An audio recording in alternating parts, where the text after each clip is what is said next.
I'd like to call to order the Norristown Municipality Council Work Session for Tuesday, April 21st, 2026. Can I have a moment of silence, a moment of silence and pledge of allegiance?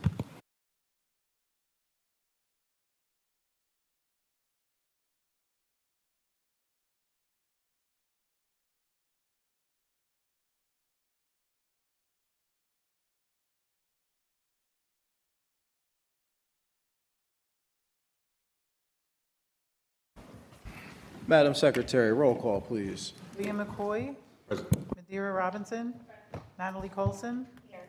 Jasmine Griffin. Here. David McMahon. Here. Dustin Queenan. Here. Rashad Bates. Here. Council, can I have a motion to approve last meeting's minutes? So moved. Second. All in favor? Aye. All right. Council did have an executive session on personnel matters. Did I miss anything? Okay,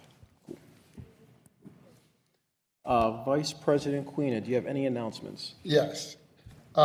This Saturday, April 25th, NAACP is having a Norristown Community Forum from 12 p.m. to 4 p.m. The meeting place is 318 West Main Street in Norristown, and the contact number is 484-774-0490. And also, you're invited Saturday, May 2nd, the Blessing Shop located at 320 and 318 West Main Street from 10 a.m. to 2 p.m. They're going to have free hot dogs, hamburgers, drinks, snacks, fun and games, live music, and you can win prizes. A day of fun for everyone. That's all I have. Council, any more announcements? Councilman McMahon. I just want to announce my next town hall event will be May 7th, Thursday, May 7th. We'll be at the Hancock Fire Company Hall. And, you know, if the weather's nice, they got the big doors there, maybe it's indoor, outdoor or something. But come talk about your concerns. I want to hear from you all. We have a lot of public comments tonight. We don't always have the opportunity here to kind of engage in conversation around those issues. So come to this event and, yeah, let me have it. So, thanks. Council, any other announcements? All right. We do not have responses to questions from the last council meeting. Please bear with us during this transition, and we will get that back up and running. Before we move to public comments, I do want to make a motion to add a zoning report to the agenda. Yeah. So moved. Yeah. Second. All right. And Madam Secretary, can I have a roll call, please? Liam McCoy. Aye. Madeira Robinson. Aye. Natalie Colson. Jasmine Griffin. Aye. David McMahon. Aye. Dustin Queenan. Aye. Rashad Bates. Aye. All right, the ayes have it. And then, Jane, you can explain.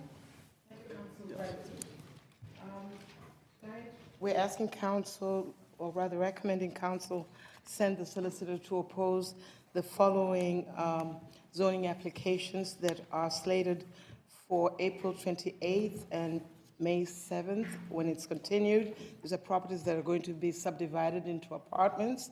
That being the case, we're asking or recommending to council that they send the solicitor to oppose. I shall read the addresses for the record.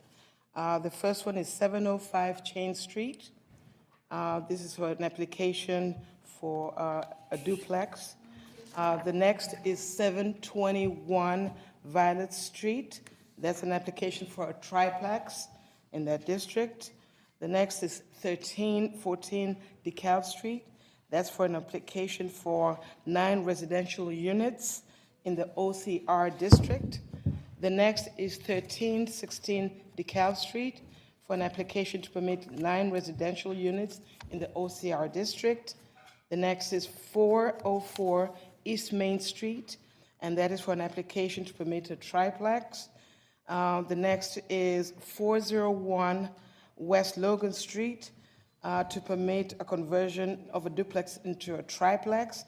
And the last one is 541 Swede Street for an application to permit a duplex in the Town Center District.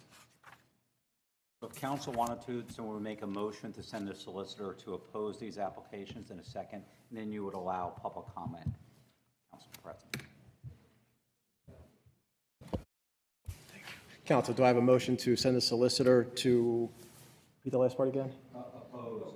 Oh, to oppose those, the zoning. So moved. Madam Secretary, have a roll call, please. No? Oh, that was coming afterwards. Gotcha, thank you. So do we have any public comments? I'd like to open the floor to, just specifically about the zoning hearing? No? Okay. All right, then I'll do the roll call. Ree McCoy. Aye. Madeira Robinson. Aye. Natalie Colson. Aye. Jasmine Griffin. Aye. David McMahon. Aye. Dustin Queenan. Aye. Todd Bates. Aye. The ayes have it. Now we'll move on to public comment. Patty Griffin.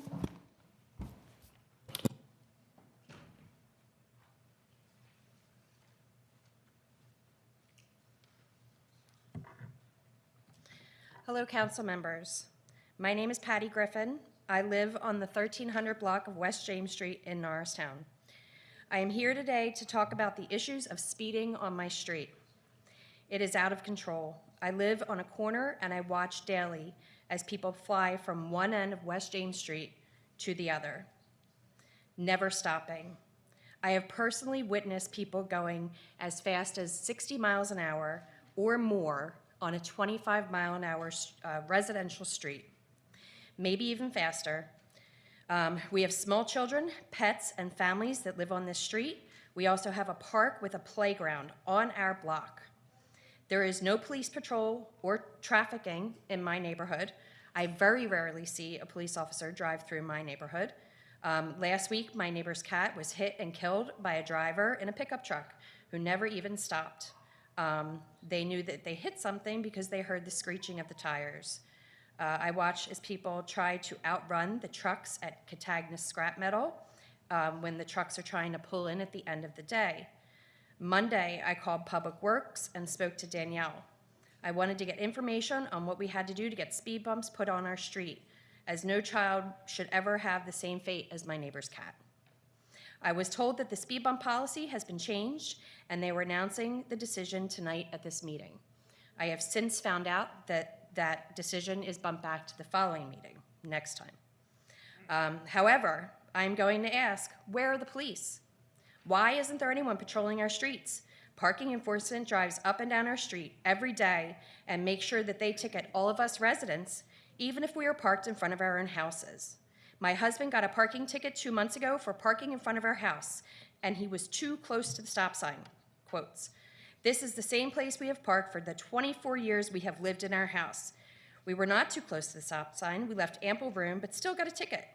If we can afford parking enforcement that writes bogus tickets, why can't we afford to hire enough police officers to patrol the traffic in our town? I would like to see more traffic, more police enforcing the speed in our residential streets. I would like to see Public Works fully functioning so that we can get the speed bumps that we need for our street. I am frustrated and angry that this has gotten to this point and everyone passes the buck. We pay more money in taxes than almost anyone in Montgomery County, yet we can't even get the police to handle traffic. K.R. Popat.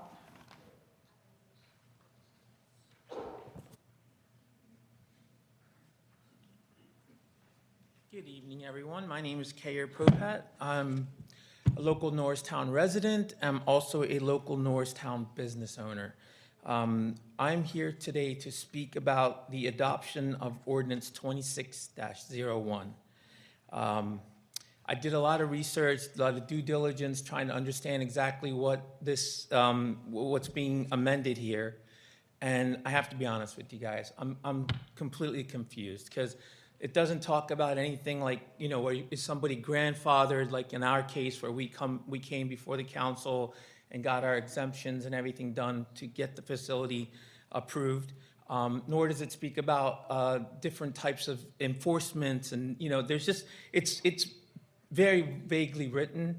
And when I called to try to get some information about it, I was told that the gentleman who wrote the exceptions to the ordinance, Mr. Leonard Leitner, he's no longer part of the association, so he wasn't able to speak to exactly what they were trying to accomplish or do with this. So I'm here to speak that I don't feel that that adoption should be passed tonight. Thank you. Anthem Gupta?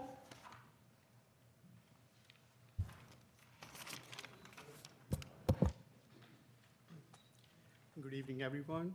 My name is Gautam Gupta, and I'm a small business owner in Norristown. Like my partner said, we really depend on these gaming right now in our business, and that keeps our business survive right now. All right, thank you. Tony Patel?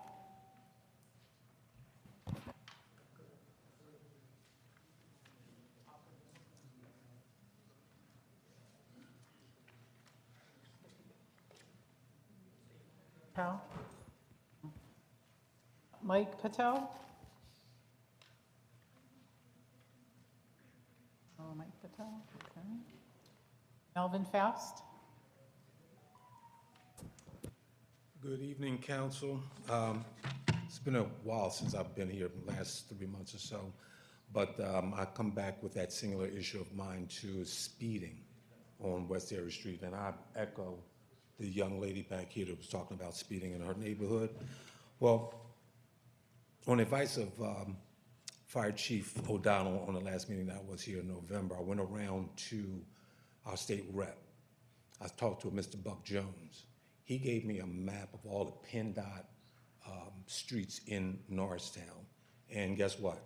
West Area Street is not a part of PennDOT, so it's under the jurisdiction of Norristown, the borough. So you guys know, I've talked about it a number of times, that so many accidents that I've witnessed, and I mean, still going on and on and on. I've sent pictures to Kevin, so he has those pictures too. I mean, we've had sometimes 2 and 3 accidents a day on West Erie and Selma. So again, I ask you guys, can we do something, since now we know that it's our job, it's Norristown, it's not PennDOT, it's Norristown. Can we do something about that? Can we, again, we don't want to put the burden all on the police because manpower, but there's got to be some type of way, something that we can put some, or enforce some speed traps. Can we do some speed bumps? Can we put yellow lights? Can we put some type of signage that slows the traffic down? Because we're going to have more and more fatalities, not only on West Area and Selma, but all over the borough. That's what I have. Thank you.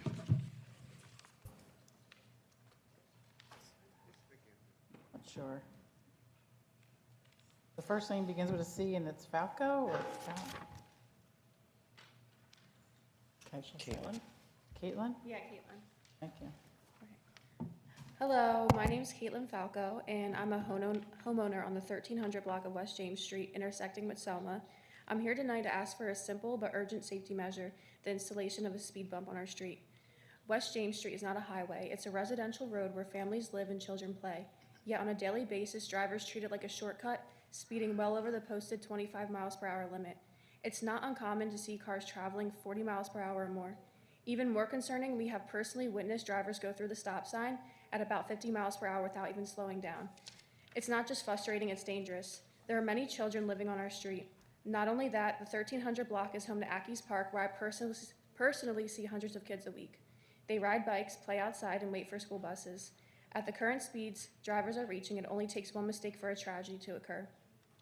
We should not have to constantly fear for their safety just because some drivers choose to ignore the law. The issue has already had a painful impact. Recently, my pet cat, who was extremely cautious crossing the street and greatly loved by the whole neighborhood, was killed by a speeding car. We watched it happen. The driver didn't slow down at the stop sign and didn't stop afterward. While some may see this as just a pet, to us it represents a larger problem. If a careful animal doesn't stand a chance, what about a child? A speed bump is a practical, proven solution. It forces drivers to slow down regardless of their intentions. It doesn't rely on constant enforcement and immediately makes the street safer for everyone who lives here.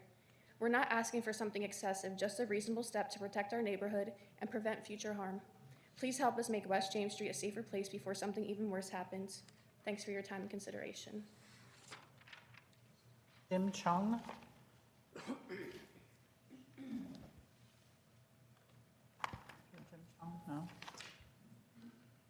Isaac Arguelles.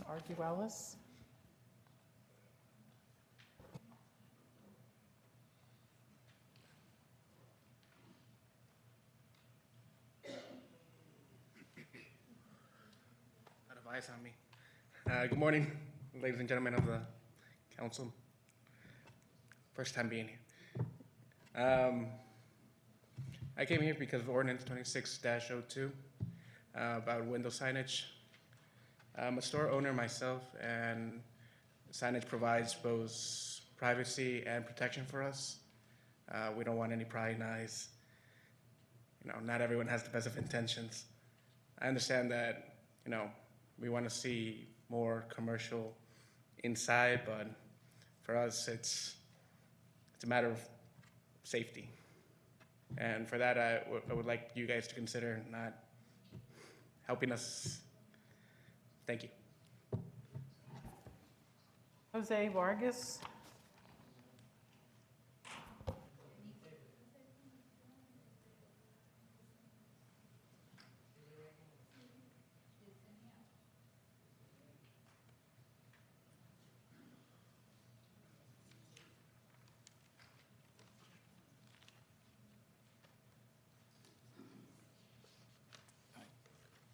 Buenas tardes. Good afternoon. Mi nombre es José Vargas. My name is Jose Vargas. Tengo un negocio aquí en Norristown, vivo aquí en Norristown. I live here in Norristown and I own a business in Norristown. So, yo no estoy de acuerdo con la ley que quieren poner por quitar los stickers que tengo en los cristales. Eso es mi cultura, lo que promociono, lo que yo vendo, eso es marketing y también un poco de privacidad porque yo tengo un restaurante. I am not with you with the ordinance that you are trying to pass.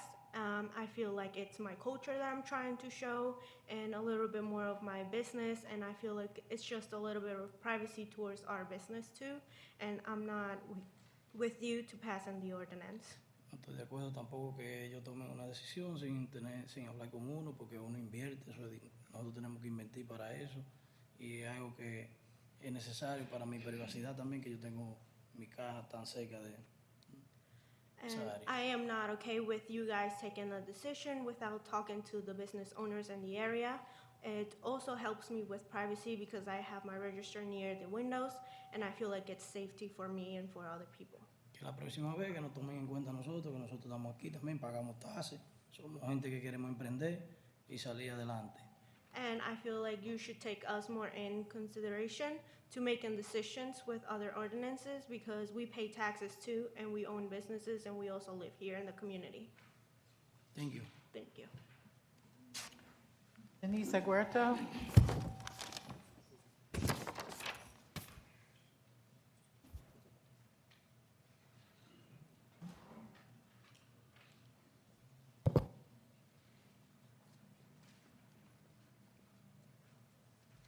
Hi, good afternoon. I'm Denise, 335 West Marshall Street. I'm here as a representative of Norristown Latino Business Coalition. It's a Latino business coalition we work together. So many of our business owners cannot be here, but I bring the message that they say. So we have our meeting last week, and after we saw the ordinance number 26-02, so we went into very disagreement because we discussed the education piece.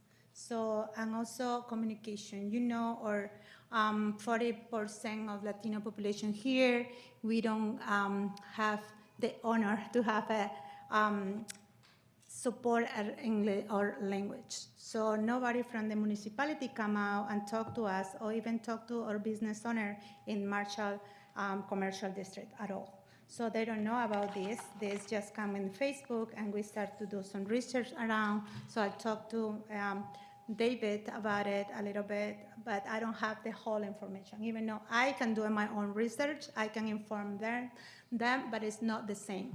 So I asking you to stop this vote today because we need more information. And also our community need more information, education, and at least have town hall, something like that, or with zoning people and come out and say, what is this for? Because it's not clear, nobody communicate them, so it's kind of, frustrated for us to give them the info that we are limited. We don't talk with any of you guys, just David, but not like for real, like, this is the proposal. I talked to the Hispanic Chambers of Commerce of Philadelphia that we are part of, and they explained it to us. They sent some information that I'm able to send it to you if you need it, so you can read from that. I understand some of this, what is this behind this, but I think it's complicated for the owners as well, for the business owner. So, and you see our commercial district is very diversity. So we call this is the living room of Norristown. And you can see, so you walk, you go there, and the restaurants and everything. I think it's not like, 25% is like kind of a little space in the window. So we need to, I asking you guys to stop today, and if you can show us with some research or talk to the chambers of commerce and something like that, and we're able to maybe sit and discuss this and make some amendments. So that was my, that is coming from the Norristown Latino Business Coalition. All right, thank you. Ashish? Good afternoon, gentlemen. I'm Ashish Pola. I'm from a small business owner in Norristown, and I'm here today for that gaming, what you're doing today. That's why I've showed up here. Thank you. SAR? Looks like SAR, S-A-H-R. That's all I have.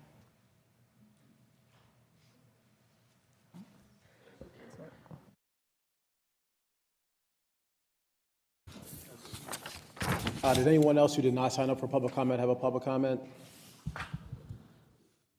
Okay.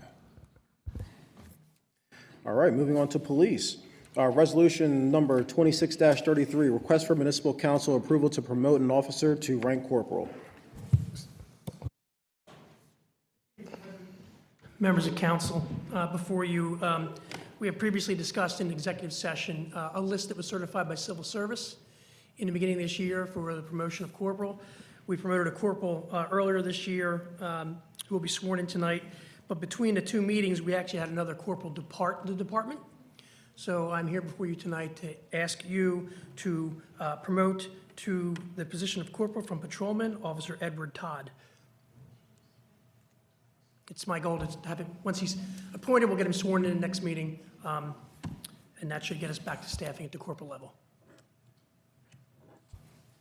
Council, any questions? Nope. All right, seeing none, do I have a motion for Resolution 26-23 to request municipal council for approval to promote an officer from rank corporal? So moved. Madam Secretary. William McCoy? Aye. Vera Robinson? Aye. Natalie Colson? Jasmine Griffin? Aye. David McMahon? Aye. Dustin Queenan? Aye. Rashad Bates? Aye, the ayes have it. All right, and then we'll move on to administration of oath of the officer police corporal promotion. I'm struggling today. So before you hear on this motion is the actual swearing in of Corporal Klinger, who was promoted on the 17th. Again, we'll work to make sure this process gets a little cleaner as we move forward, but this gets us back to the corporal staffing level for right now. So I thank you. And with that, I'll bring forward Officer Klinger and his family. Judge Ash.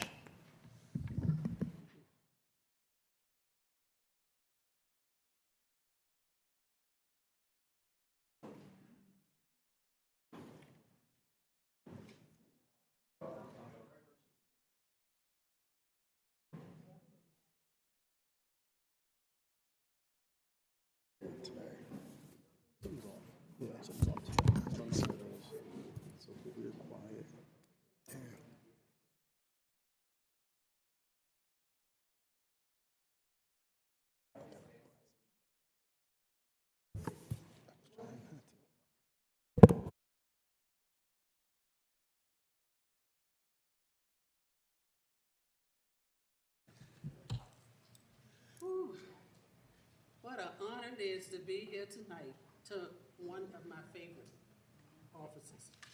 I say that to them all the time. But no, I said to you more, right, because you're in my office more.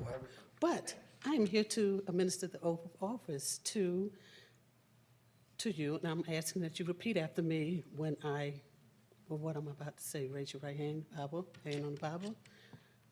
I, your name, I, William Klinger, do solemnly swear do solemnly swear that I will support, that I will support, obey, and defend obey, and defend the Constitution of the United States of America, the Constitution of the United States of America, the Constitution of the Commonwealth of Pennsylvania, the Constitution of the Commonwealth of Pennsylvania, the Charter of the Municipality of Norristown, the Charter of the Municipality of Norristown, and that I will enforce the laws and I will enforce the laws of this Commonwealth and Norristown, of this Commonwealth and the Municipality of Norristown, and that I will discharge the duties of my office and I will discharge the duties of my office as a police corporal as a police corporal for the municipality of the Norristown Police Department for the municipality of the Norristown Police Department with honor and fidelity. with honor and fidelity. I do further swear I do further swear that I will uphold, that I will uphold, obey, obey, and enforce the law and enforce the law without consideration without consideration of a person's race, of a person's race, color, sex, color, sex, religious creed, religious creed, sexual orientation, sexual orientation, age, age, national origin, national origin, ancestry, ancestry, handicap, handicap, and us disabilities. and us disabilities. Congratulations. Thank you, Your Honor.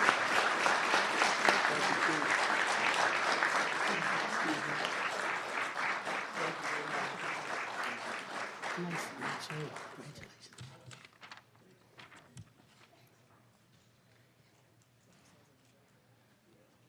This is his copy.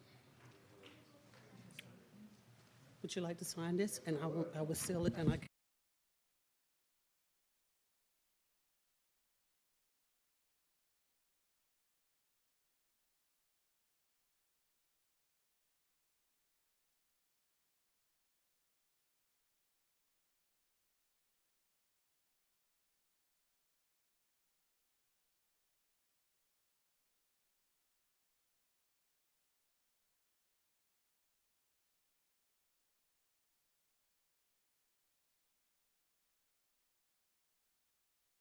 Thank you.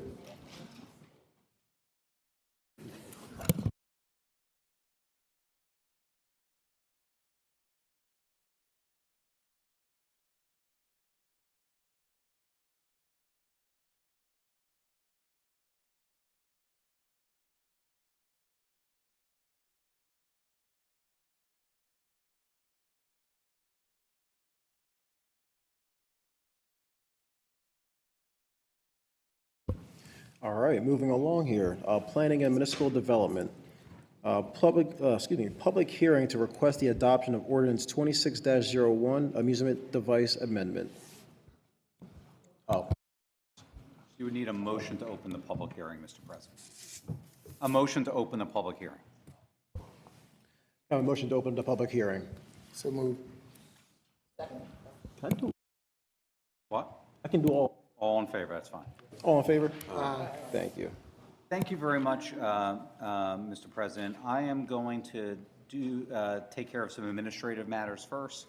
Then Ms. Massagne is going to give an explanation of the amendment. Then there'll be an opportunity for public comment on the amendment. And we already heard some actually during the regular public comment period. Then council could either close the public hearing or continue the public hearing to a later date and then vote on the ordinance or not vote on the ordinance this evening. One thing I did want to clear up, as I'm sure it'll be a question council would hear before we begin, is one of the issues raised was grandfathering, right? So if someone had a legitimate zoning use that was grandfathered and then council went ahead and changed that, they're grandfathered, right? So they would have to abandon that use, meaning they would not continue that use for a year, and then they would lose that.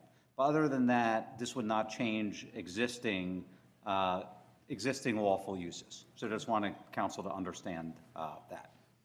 I'm going to go ahead and mark some exhibits for the record. M1, Municipal 1, is a copy of the advertisement of this ordinance and this hearing schedule that was in the Times Herald, our newspaper of general circulation, on April 6th and April 13th as required by law. M2 would be a copy of the ordinance itself. M3 would be a copy of the Montgomery County Planning Commission review letter as is required by the Pennsylvania Municipalities Code dated March 18th, 2026. And now I'll turn it over to Ms. Massanier with any kind of, with an explanation of the ordinance amendment. Thank you, Solicitor. I'd like to point out to council and the audience that there's a history to this particular ordinance amendment. So I'd like to read that in the public record so that you're aware of how this came about.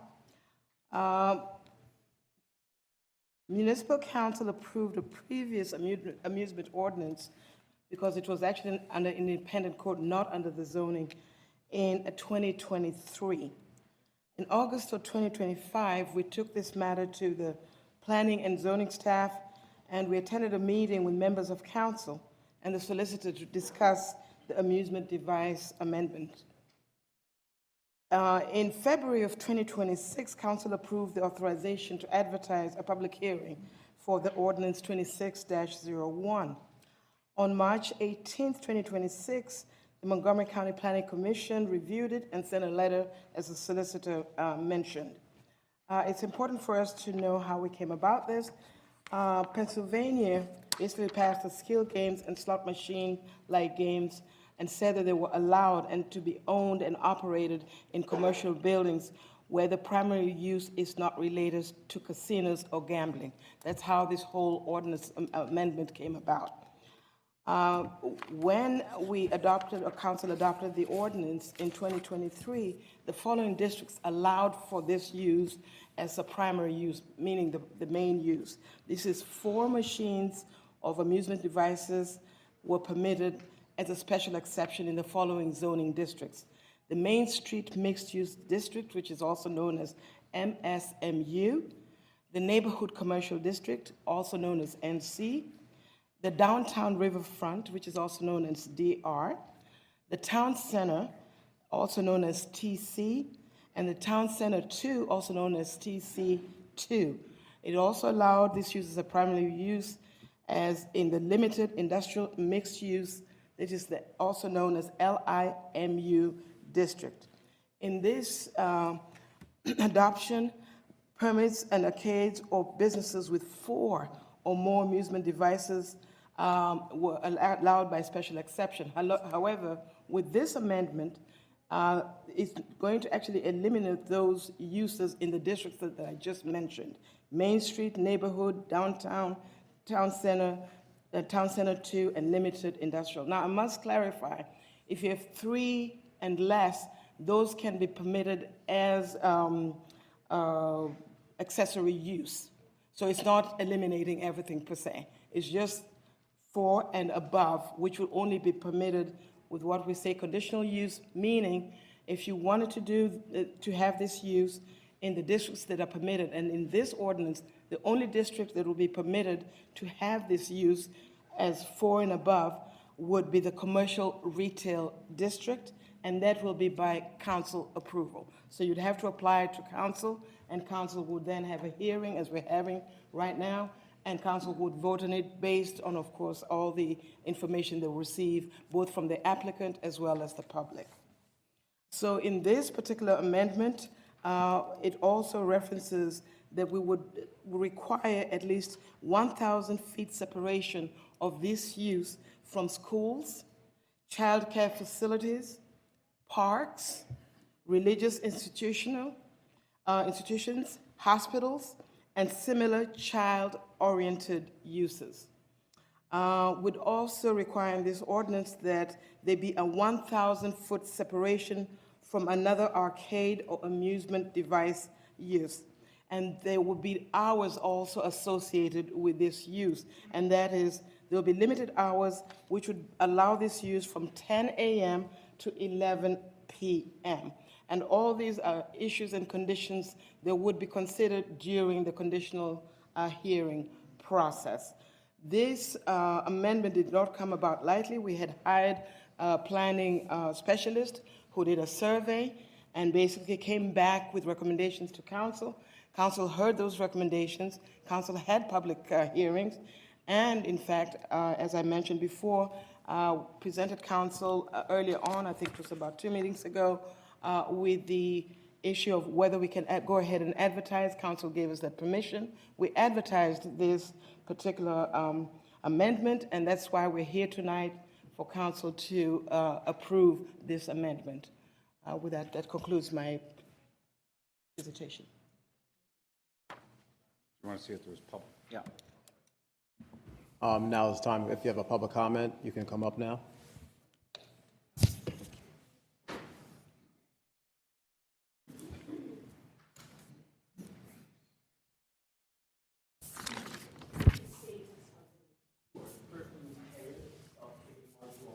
Last name is Popat, spelled P-O-P-A-T.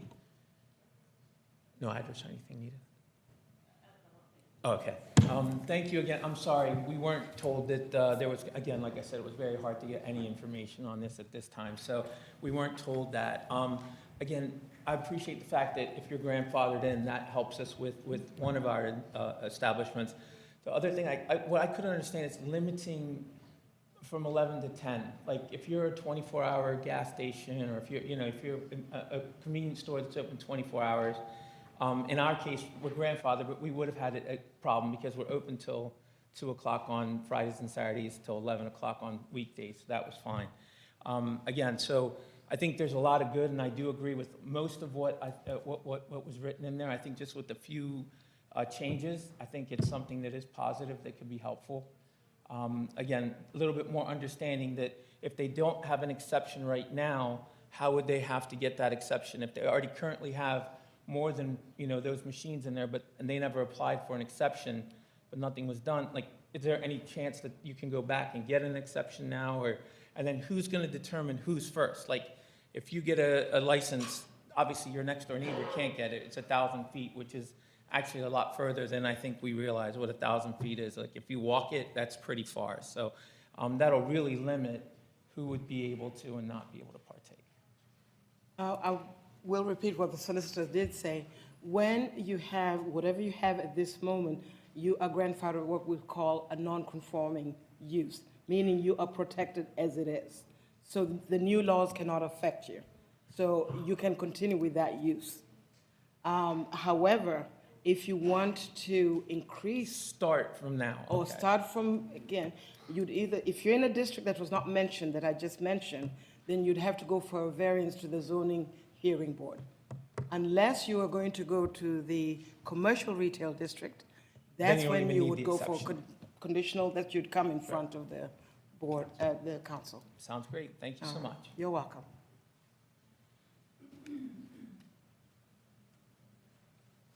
Hello. My name is Caden Beagle, K-A-D-E-N-B-E-E-G-L-E. I'm a resident of Norristown, and I was not preparing to speak tonight, but this is something important that I feel I should put my voice to. When it comes to skill games, amusement games to this degree, it is thinly veiled gambling.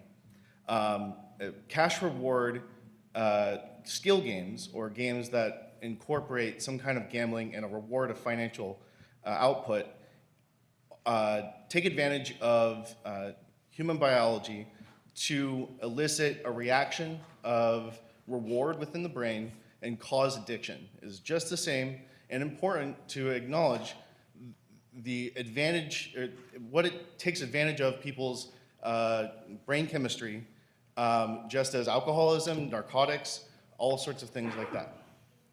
It is important to identify the fact that businesses that implement these sort of programs, these sort of devices, are taking advantage of people within the community, people who are vulnerable, especially people who do not understand how this can harm them.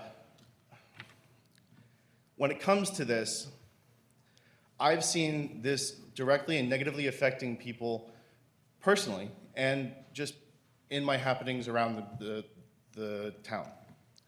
Namely, there's a business on the corner with a gas station that has, to my understanding, completely given up on its business of being a corner store with products and has turned into a gambling site. It is a casino, and as you may know, the saying goes, the house always wins. These devices are used for profit. They benefit the business because they are taking advantage of people. I just wanted to say that. Thank you.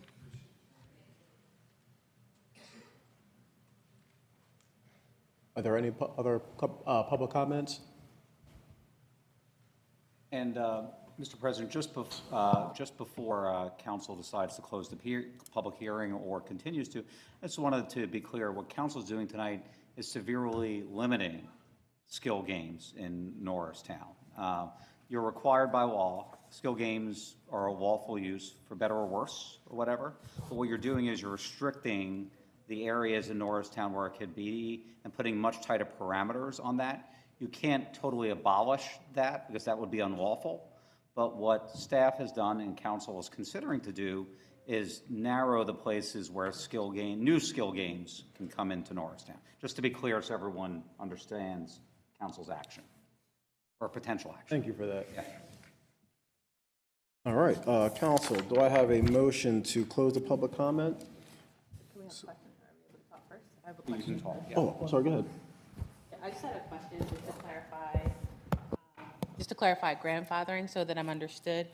Can you clarify for us, for the record, that when and where grandfathering comes into play? And I specifically asked that in essence prior to my time on council or before this ordinance. Were there measures taken by those said business owners to have applied or gotten some type of use for the items that they already have in space? So I just want to clarify that grandfathering means that you already have permission under some clause to do it, not that you just went and got some and no one has said anything about it. You would have to have some kind of permit or sanction by Norristown, and that's when grandfathering would kick in. If Norristown goes ahead and changes this tonight, and if you're continued to be grandfathered and you're continuing that use, you have the right to go ahead and do that. But if you abandon that use, say your business goes vacant or something like that for a year, then it would fall under these new requirements. That's how it works. Thank you. Now, if someone went ahead and put skill games or anything else in without permitting, then this ordinance applies. It only kicks in if there was a previous lawful use. Thank you for that clarification. No further questions for me. No problem. Anybody else? No one? Okay. All right, council. Can I have a motion to close the public comment? So moved. Second. All in favor? Aye. Okay. And then now I'll ask for a motion to adopt ordinance 26-01, amusement device amendment. So moved. Second. Madam Secretary. William McCoy. Aye. Deidre Robinson. Aye. Natalie Colson. Jasmine Griffin. Aye. David McMahon. Aye. Dustin Queenan. Aye. Rashad Bates. Aye. The ayes have it. All right, moving along. Go ahead and now motion to the next call. Yep, okay. Should I do that before?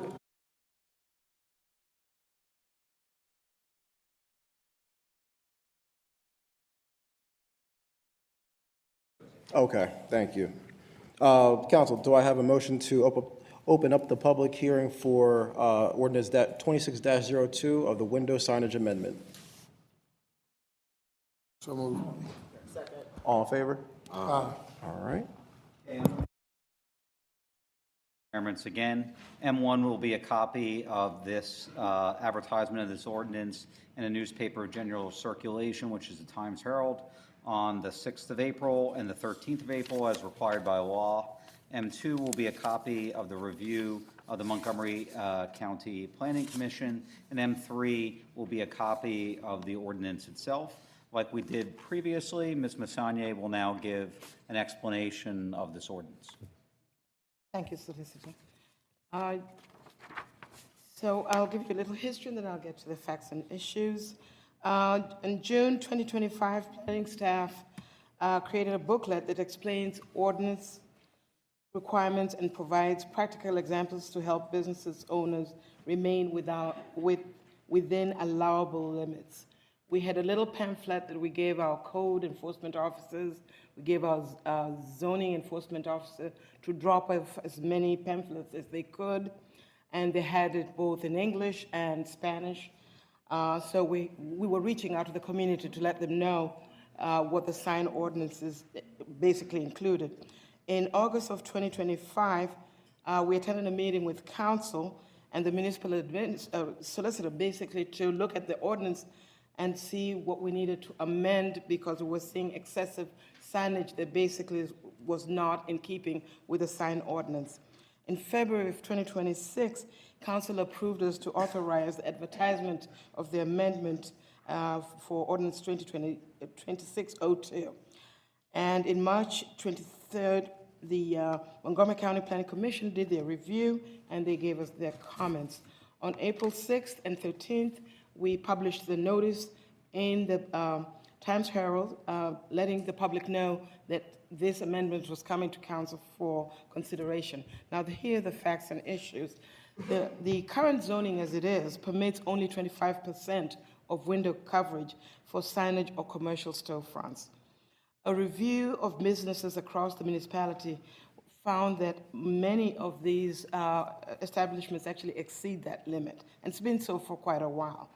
And the planning department as well as council understands that this has been going on for a while, so in the rolling out of this amendment, I think this was brought up during the council meeting when we were asking for the advertisement, we would be moving this amendment slow in implications of basically adopting it a little slower than normal because we want to educate the public on what is correct and what isn't.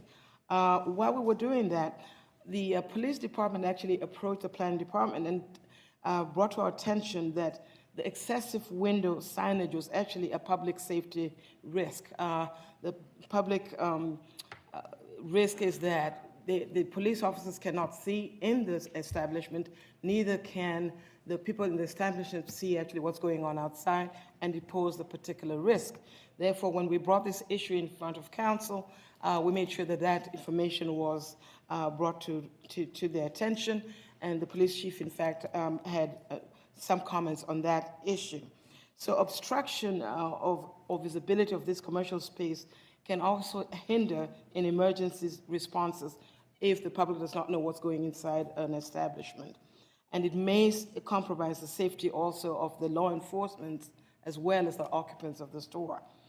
So this amendment is actually to regulate the placing of shelving as well, because we noticed a lot of establishments were also using their merchandise to actually block the window so that you could not see inside. And this obstruction have been an issue, as I mentioned, with seeing what is going on in the establishment.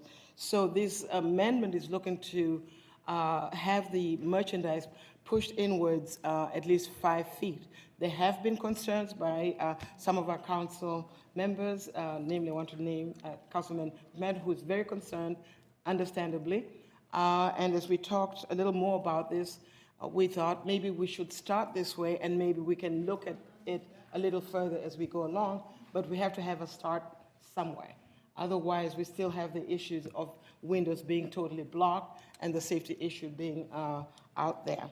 So the current ordinance as it reads, that is section 320, 317, any sign mounted, affixed, or painted on a window or a sign inside a building, which can be seen from outside the building, window or door. Window signs may be permanent or temporary, shall not exceed 25% of the window area. I want to emphasize that's the law right now.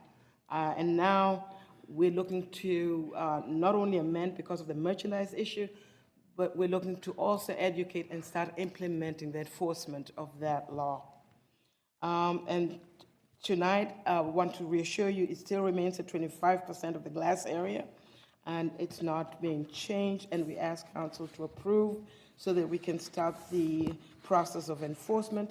But as I had mentioned to council before, we're going to use as many of the municipal employees, code enforcement, police officers, whoever we can that reaches the establishments to be able to educate them and also let them know it's not only for their safety, but it's also for the public safety. That's why we're asking you to consider this tonight.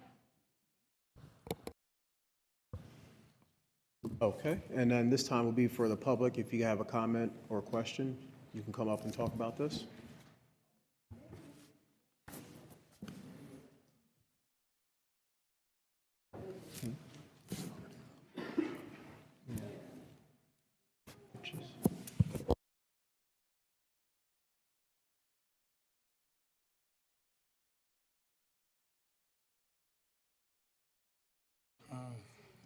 Su nombre? José Vargas. Jose Vargas. Jose. Jesse. Yessi. Sanchez. Yes. Sanchez.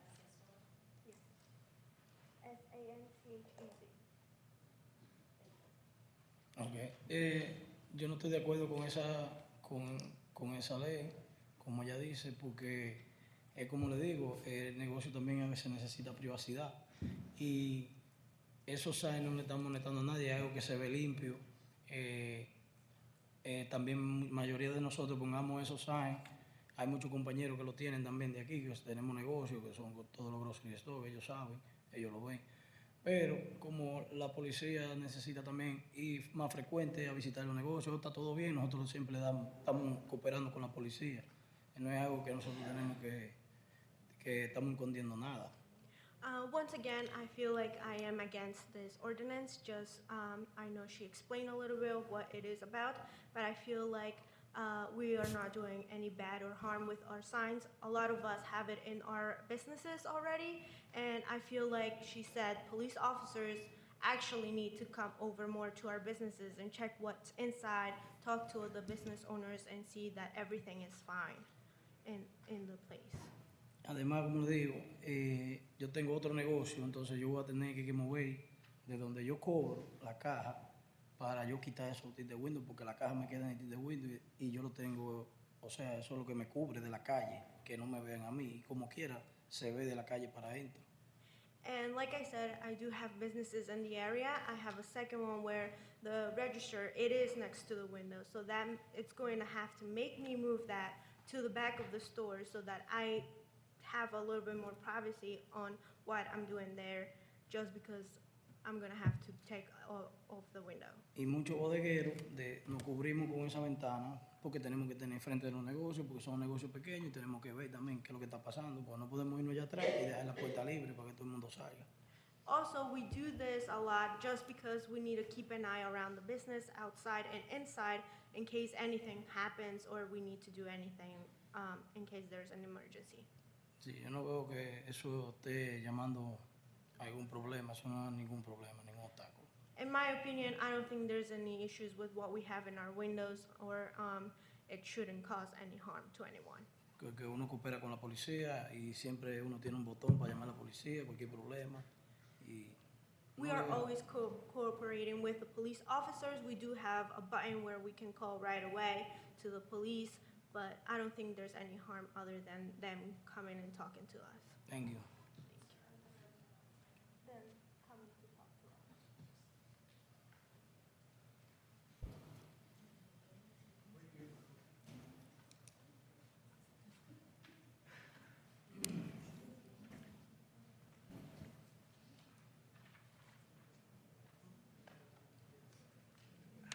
Good evening, councilmen and women. Great to see you again. Isaac Arguelles, ISAC, last name AR. Isaac, ISAC. Arguelles, ARGUELLES. Thank you. I think that police being able to see inside of the store for safety makes a lot of sense on paper.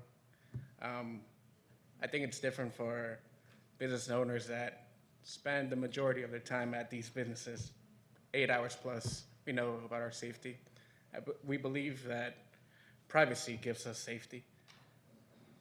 And I mean, I, for one, I have my mom and my sister that work there too, and I surely would not want any harm coming their way. I don't know what the right percentage would be. I do think that 35 is too little. I think that we need to, I don't know, discuss, have officers come to these businesses and really see how many really need this new ordinance. Thank you for your time. It's already in place, correct? So, all right, I just want to make sure you understand, this is not a new ordinance. okay. And as a business owner myself, I'm just curious, what type of safety would that bring you that someone can't, because I have a storefront that's wide open, and I see it from a different standpoint. Yeah, I mean, a lot of businesses, we want to sell our merchandise. We want it to get to the customer. So Right. obviously, we're not going to cover everything.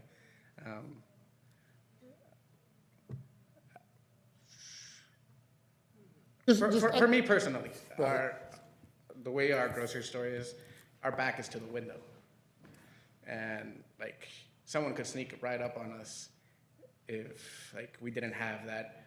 Ours is a sticker that we can see outside, but you can't see inside. Right.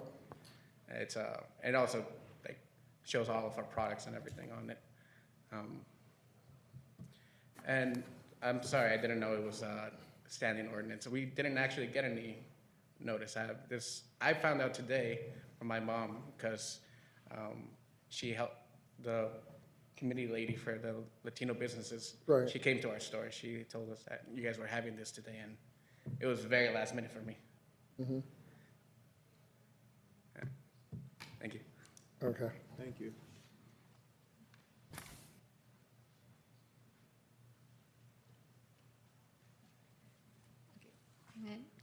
Denise, D-E-N-I-S-S-E, Agurto, Agurto, A-G-U-R-T-O,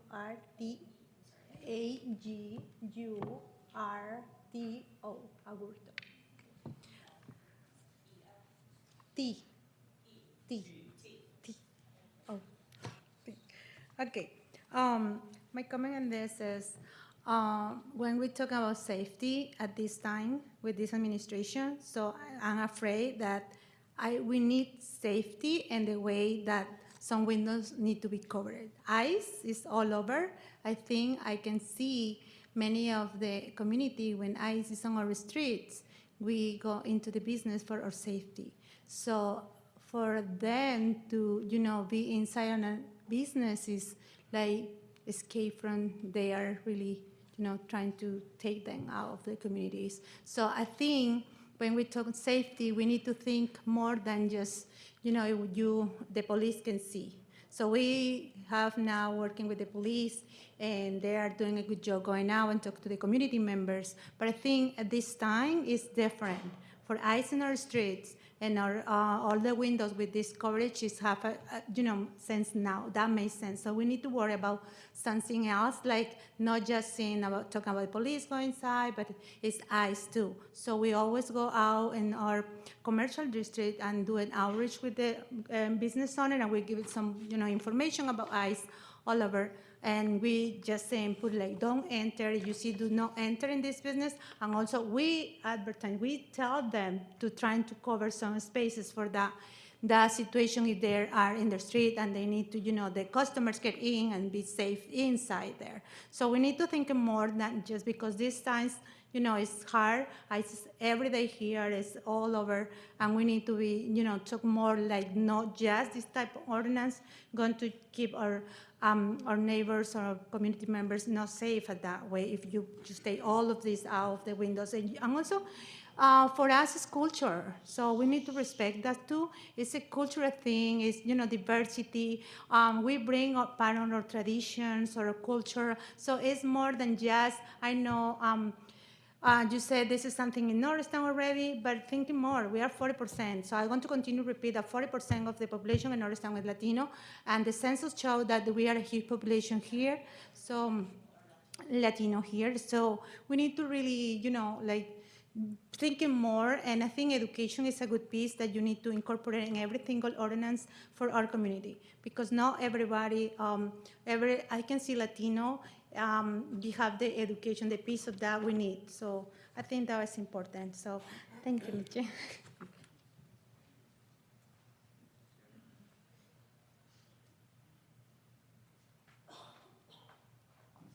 Hello. How you doing? Good evening. Jin Chang, Jinchung. Yeah. Good evening. Hi. I didn't have any plans to come in here and talk to you guys, but I'm the owner of the one of the stores on the Main Street, 500 West Marshall Street. As you guys know, it's a Spain beauty supply discount stores, and we've been there for opening for about 2 years. And I just heard from one of the friends over there told me about this coverage of the the banners and stuff. And I found that out. I feel like that exposed from the outside is more dangerous for us to feel like, because of there's a many transaction of the monies and stuff like that. And if it's being shown from outside, doesn't make us feel that much comfortable and feel safe about those being shown outside. And most of the stuff that it actually protects us is because we have a great camera systems inside of our stores. That's how we get catching up and all those thieves and other appropriate situations, not the exposing to, outside, So, and also at the same time, if it's 5 feet from the window, it takes us a lot of spaces that we could display the products, and that actually impacts our advertising and display spaces too. So it also at the same time affects our businesses, and also makes us and my employees feels like it's more, we're like naked outside on the street, which means that the street right now and the Norristown and and the world right now is not that not makes us feel that safe. That's why we are selling a lot of pepper sprays and the stun guns. I could only say that it's not that safe outside right now. So if it is too open outside, we feel like it's going to be more chance to get us attacked, or giving us more seeing from I would say more bad people to be seen outside from outside. So I don't think that 25% or those kind of stuff are that good for us to keep run our businesses and produce our products to my customers. They also have their monies, and if some bad people sees more transaction of the money, who knows what's going to happen. So with that reason, I think it will be more, I would like to have you guys more concerned of whatever that you're actually trying to amendment spot. Thank you. Kia, K-I-A, Boynes, B-O-Y-N-E-S. So I'm hearing a lot of protection and they're fearing, and I just want to know how many, or if any, of these businesses been robbed, or, you know what I'm saying, with, with the protection, how many have been, violated already? Since, because all I'm hearing is like the protection and, protection, but if you go up Marshall Street and you try to go in some of these establishments, me personally, they don't even service me. They won't even let me in. The old Walters is all covered up. We go in there to go eat. Oh, no, we don't serve you. So what's going on here? I'm part of this community too.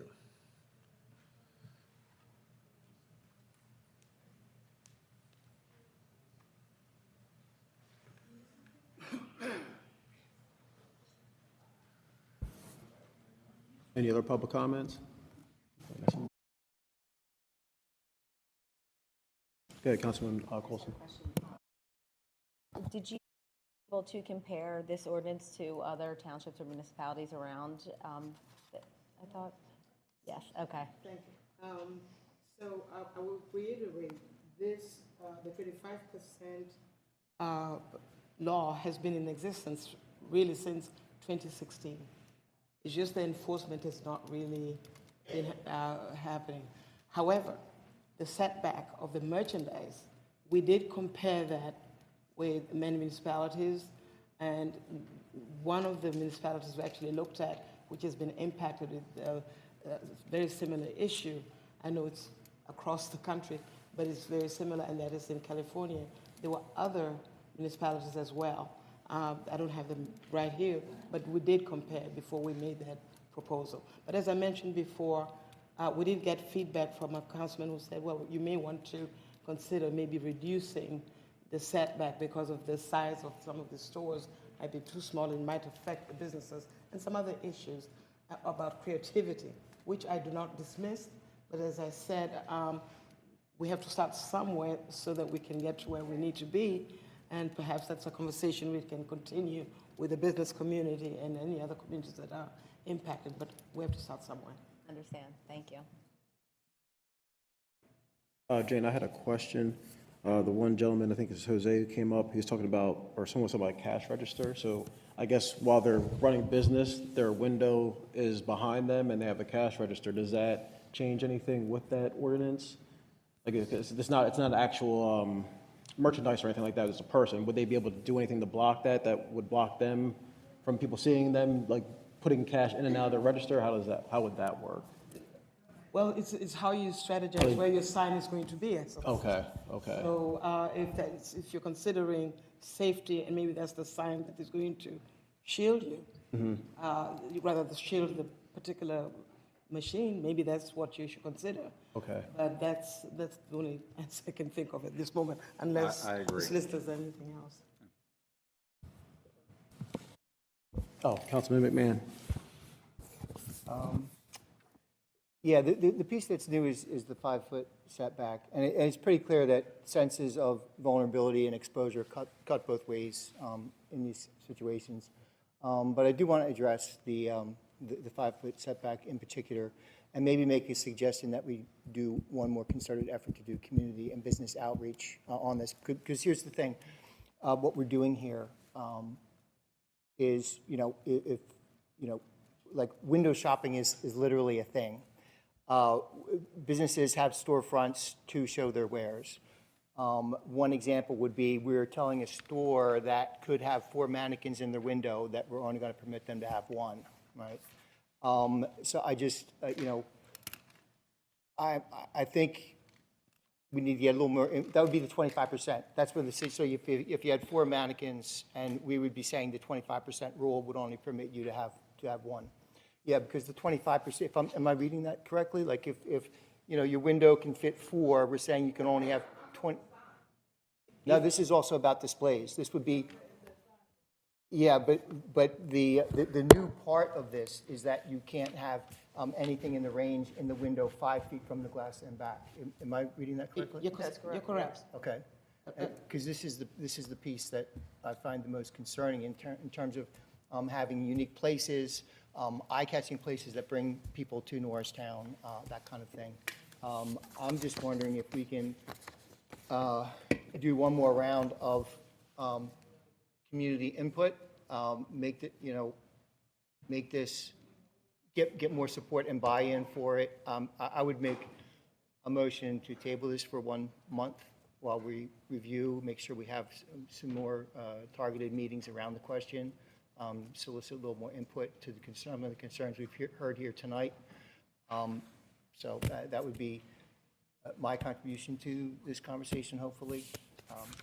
So then, if that's what council wanted to do, I would suggest you continue the public hearing until whatever the council meeting is in a month, whatever. Let's see what that would be. Maybe give us 2 months.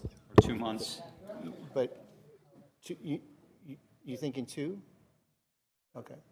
Well, it's up to you, whatever council wants to do. I mean, I'm open to recommendations of people whose expertise is in planning and what's realistic as well. So, but yeah. There's a council meeting on May 19th, which roughly. I just want to make a comment. As being a business owner, I do want to say Norristown is very lenient compared to other municipalities. For example, when I had to do my floor display, I had to hire an architect. I wasn't allowed to submit plans without an architect. I don't know if you guys know how much architects cost, but it's costly. Once again, she stated this was in effect since 2016 and hasn't been enforced. So that means we're willing to work with the business owners, because if we weren't, you wouldn't have nothing in your window right now, or, we would have been. So it's not that we're not willing to work with you. It's not like they're going to rush and start finding everybody and things of that nature. They just want to start, this is the foundation that we could start going back to quality of life. There's certain things we have to put in place. We do get a lot of complaints, like we're not enforcing this, we're not enforcing that. It's not that we're going to run out, because we want business, so we're not going to run out and say, hey, here's your tickets, here's your tickets, here's your tickets, because we could have been doing that since 2016. I think what the municipality is trying to do is like, hey, this is the law. We're going to conform with what everybody else is doing, plus a little bit more lenient. Because I'm pretty sure, do we have a law where you have to use an architect for your floor plan to submit paperwork? Unless it's a code building issue. Okay, so like I said, Norristown has been very lenient. I don't think that's the case. I think it's, granted, we do want to have that communication. We want to start talking to education. Understand, like you said, it could be cultural, but we haven't had a heavy hand in Norristown for businesses at all that I know of, So like, I have a business in Bridgeport. You can't put nothing on your window. And I get it. For me, everybody's different. I like being seen, because if I'm getting robbed, I want someone walking by to say, hey, he getting robbed. And I do, look, I was born and raised in Norristown. If people that are criminals, they don't want to be seen. So if you're blocking that, believe it or not, you're increasing your chance of being robbed. I understand what you're saying about ICE. That's another thing that we could talk about, because I'm not sure they're allowed to walk into private businesses without a warrant, if I'm correct, unless someone runs into your store. And we could talk about that. The solicitor could do this research. I'm not a lawyer, so we could get back to you about that information. But I just want to make sure everybody fully, Councilman Dustin Queenan, I'm sorry. I just want to make sure everybody understands this is not something we're going to just start hitting you with. We want to work with it. We're just trying to lay a foundation and work from there. And if anybody says we haven't been working with the people, please let us know. But I think we've been, since 2016, we really haven't enforced it. There is no council meeting on the 19th, because the primary election. There's a council meeting on the 20th. So. Okay.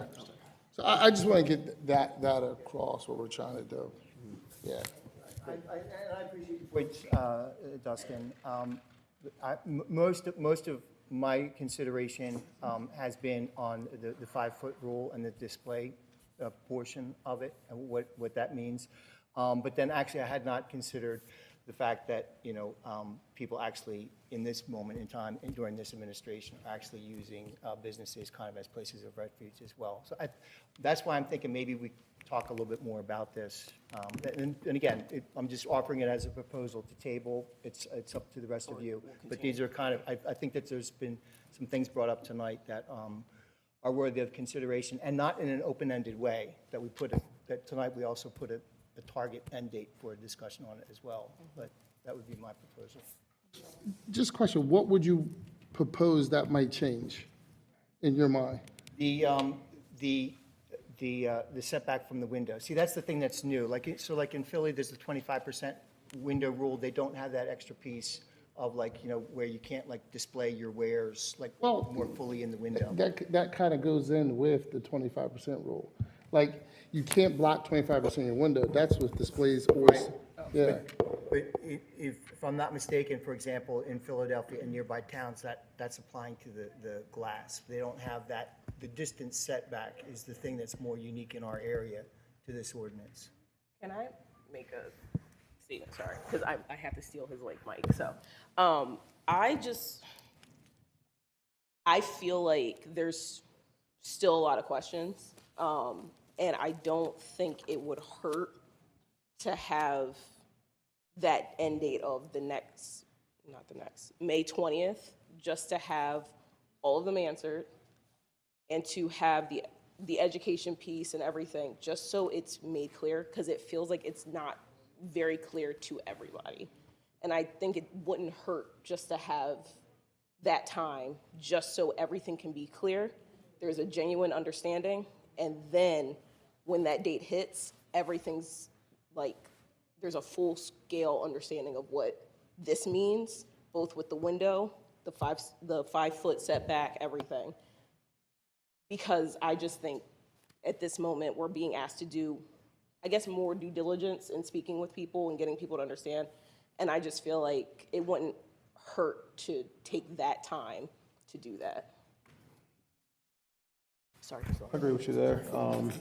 Can I make a comment? I Yeah, go ahead. agree with you, but I'm curious, like, is it, we want something to change, because what if nothing changes? I just want to see what, like, if we come back and we all talk about it, and it's still the same thing, I'm just curious, like, what would the next step be? But then we would have done the time, taken the time Oh, no. to ensure. Yeah. That's I really agree all with it you. is, to ensure that, because what if we come back and it has to change? Like, what if something, we find out something and it needs to change? It's just taking that amount of time to really just dig into it. Yeah, that's the part. So, and for me, maybe it's just, maybe it's less distance, maybe it's, 2 or 3 feet, or in a way that things could still be seen around. But again, we're kind of, I just want to make sure that we're not, we're not doing something in an unintentional way, that we're going to very definitely say we're going to limit the exposure of what you can put in your windows overall, including the things that you're trying to sell, including establishing the identity of your store. And just be a little more clear about that, because the 5-foot rule is the new piece. So I would just like to, just make sure that everyone's going in with a fuller conversation. And I don't know, I guess I'm repeating myself at this point, but it's just to be clear about, that. But again, I don't mean it for it to be an open-ended thing. I think we have the conversation. If we do vote to pass this at a future date, that we have some kind of like tracking on the success or not of it, and sort of do that. Can I? Yep. After public comment. Okay. Yeah. Good, Ms. Anita. Oh. Sonita Griffin, Synnita, Griffin, Griffen. I'm just listening to all the council, and I get what you're saying, Dustin. I get what you're saying, Dave, and I understand what you're saying, Jasmine. The thing that I'm hearing is that this law is already in place. It just, Norristown never enforced this law. Norristown is now trying to take all the laws and the ordinances that were already in place and now enforce them.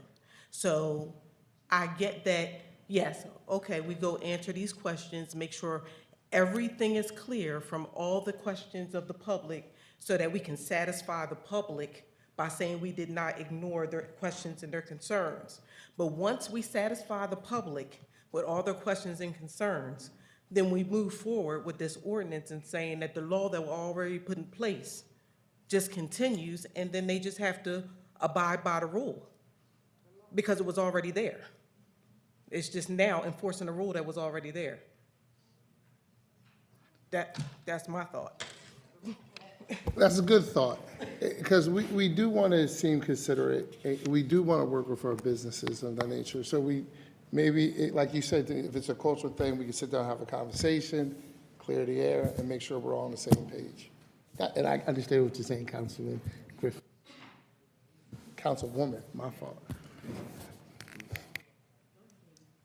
Come on, Ken. My name's Caden Beagle, Kadenbeegle. I wanted to pose a question. Hopefully this is okay. I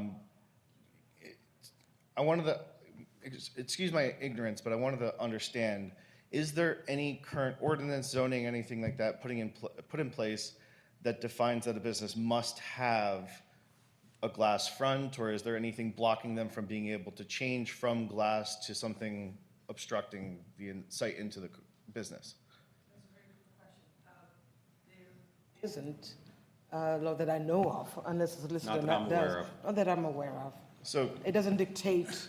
Could be wrong, but maybe there's. possibility being that the It business doesn't dictate owner that, yeah. wants to have obstruction in the front of the business and currently does not wish to expend the money to replace window with a wall, but could technically do so. Yes. And that would be within the law.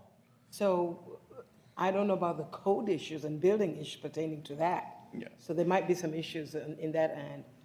At the same time, if you want to advertise your business, even if you block it, you're still confined to the 25%. So the 25% signage does or- not apply to only window, it is the Not face necess- of the business? Actually, it applies to windows, but then there's a sign ordinance that also dictates the size of the sign, whether it's window or not. Okay, but the number of signage on the front could be infinite Actually, no. of the sizes. It's actually limited, depends on the district. Certain Okay. districts will permit 35 square feet, like in the town center. Okay, There's certain residential districts, even though you have like some bodegas or corner stores, it's limited to 2 square feet. So it Okay. depends, it's all about impact. yeah, How you impact the neighborhood. If you're a commercial district, clearly we allow for more. If Yeah. you're semi, a little less. If you're residential, even more less. okay. Yeah. So, based off of that, council, I would propose consideration as well.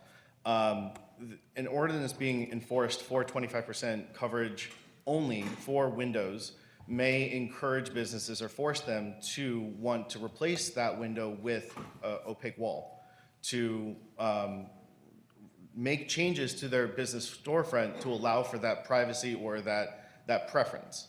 And as of right now, it's just leaning towards obstructing a window because that was previously built in and going in that direction. Something to consider.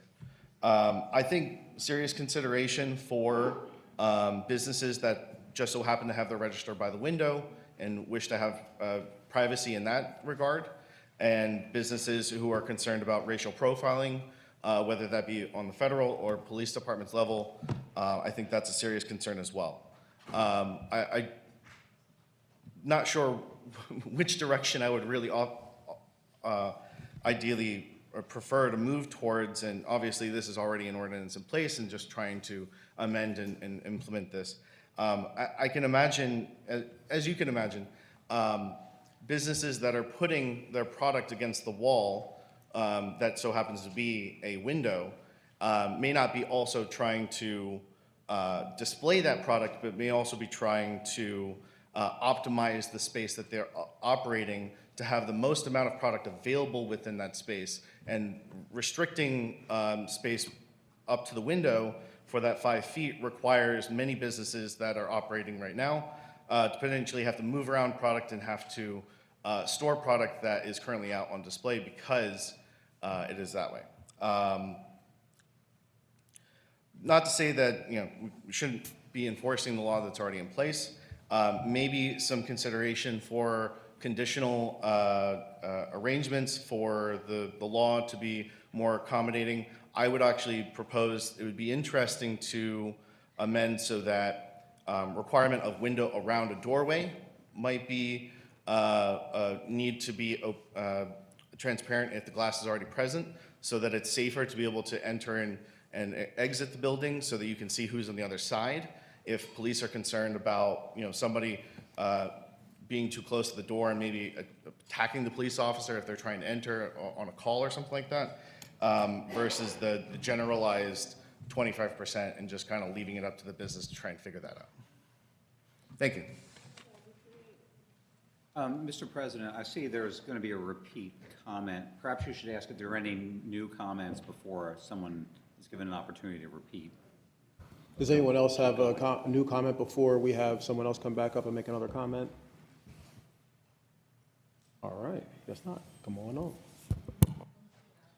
Yo quiero enseñarle algo porque diré a ellos un ejemplo que mi centro comercial donde yo estoy, la caja está donde están la ventana. So he wants to show you guys, if it's possible, how he has his business displayed, how he has his register right next to the window that you guys are talking about being covered. Is there a way that he can show you that, or he can hand Can I that show out you to something you? here?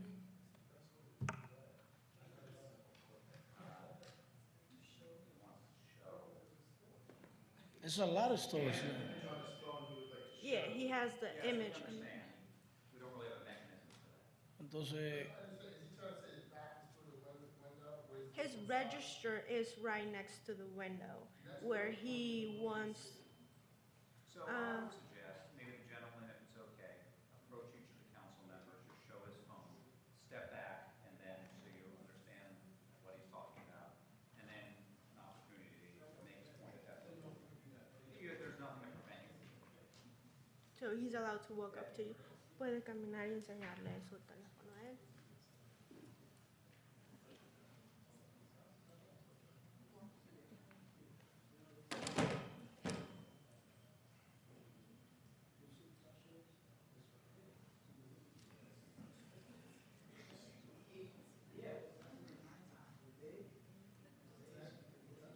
If you have questions, perhaps he shows you and then he goes back and comments. That's that way, so you understand.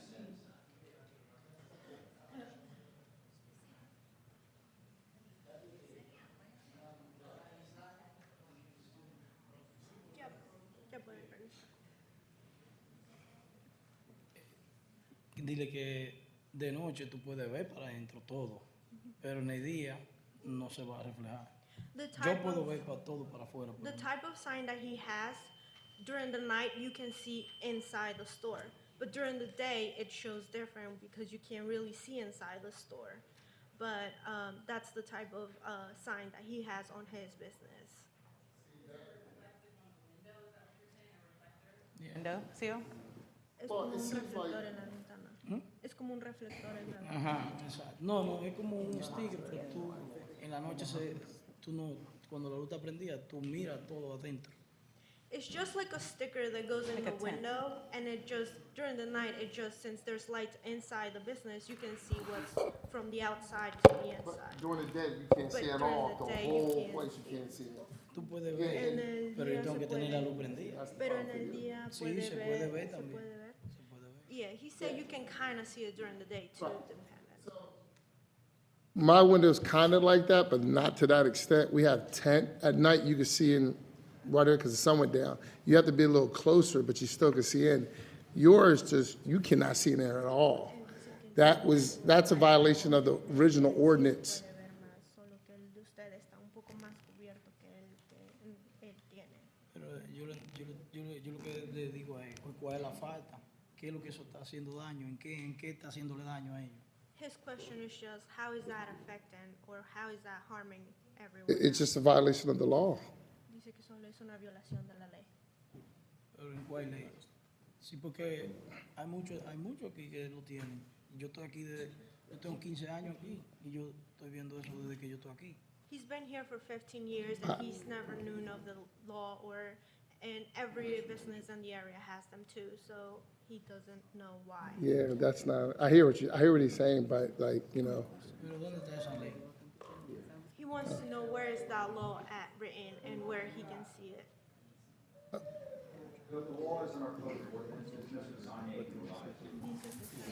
I just have a Tiene question. que mandarle eso una carta a cada negociante para nosotros saber. He wants to ask so that all the businesses know where it is at and where Yeah, they can it's- see it. it's online. Because they That's don't fine. know where it is. Yeah, we should- They don't have the information on hand. Porque digo, entonces nosotros estamos invirtiendo, eso cuesta dinero. Hay que pagar para eso. Y eso es un material muy caro. Those are the kind of things that they need to know because that's money they're spending on their businesses to try and better, and they don't know exactly what the laws are in the area. Y que lo único que uno está haciendo es que eso se ve bonito, eso es algo que se ve bien y se ve lindo en todos los negocios.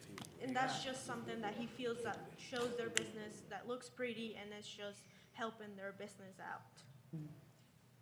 I just had a quick question in regards to if you own the space or you rent. And I ask primarily because I've been a business owner, brick and mortar businesses here in Norristown, and it can be complicated to understand all that you need to do and to match it. And my business also was subject to the 25% signage. We had to get creative in order to make that work.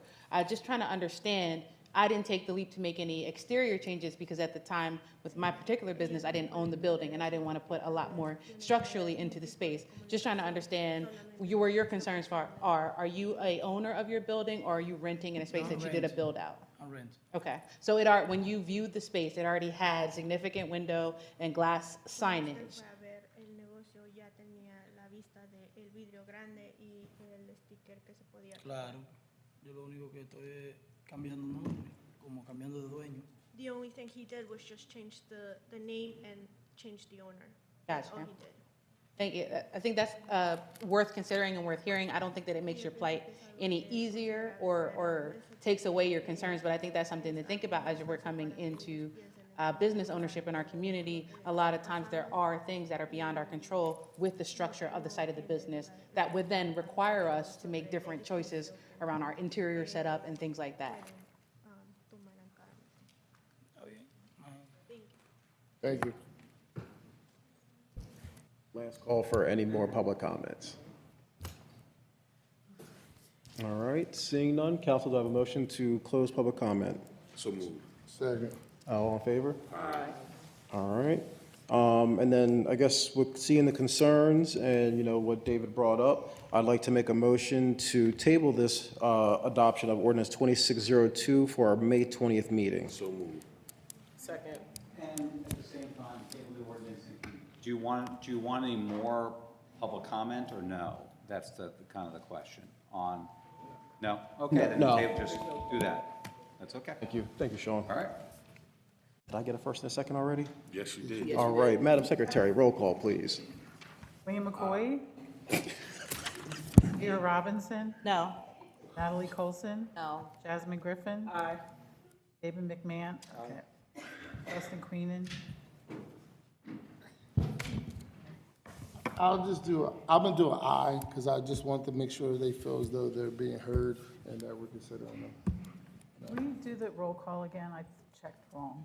Okay. Sorry. Yep. Start again. William McCoy? Aye. Dear Robinson? No. Natalie Colson? No. Jasmine Griffin? Aye. David McMahon? Aye. Dustin Queenan? Aye. And Rashad Bates. Aye, the ayes have it. We'll move that to May 20th.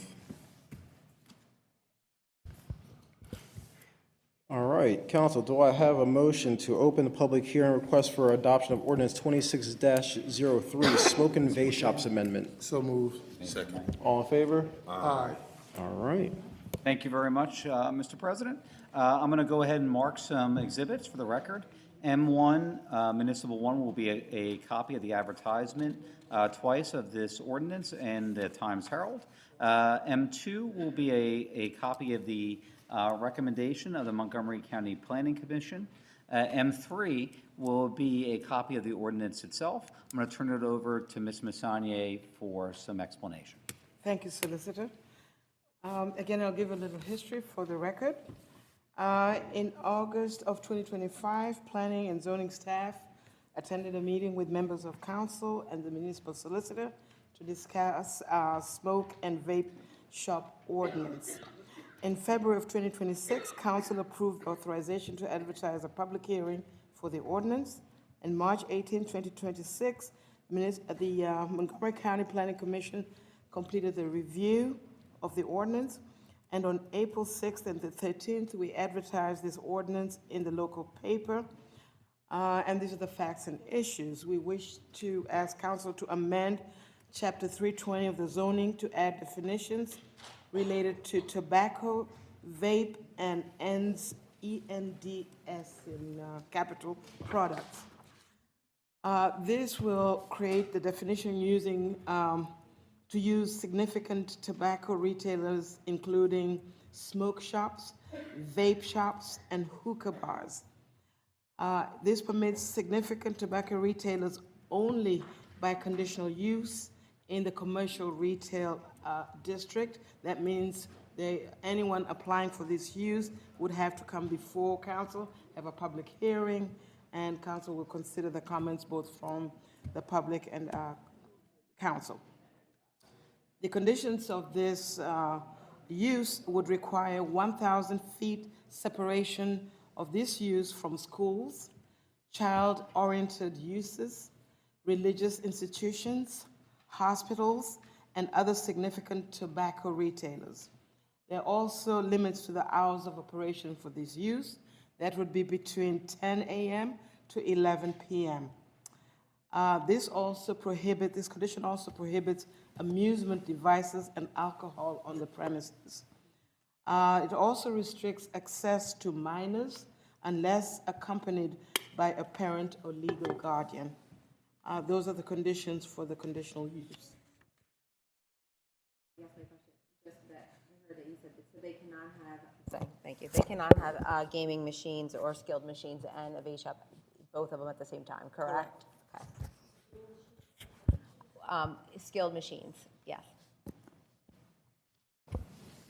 All right, it's time for public comment. If you have a comment or question, you can come up to the podium now.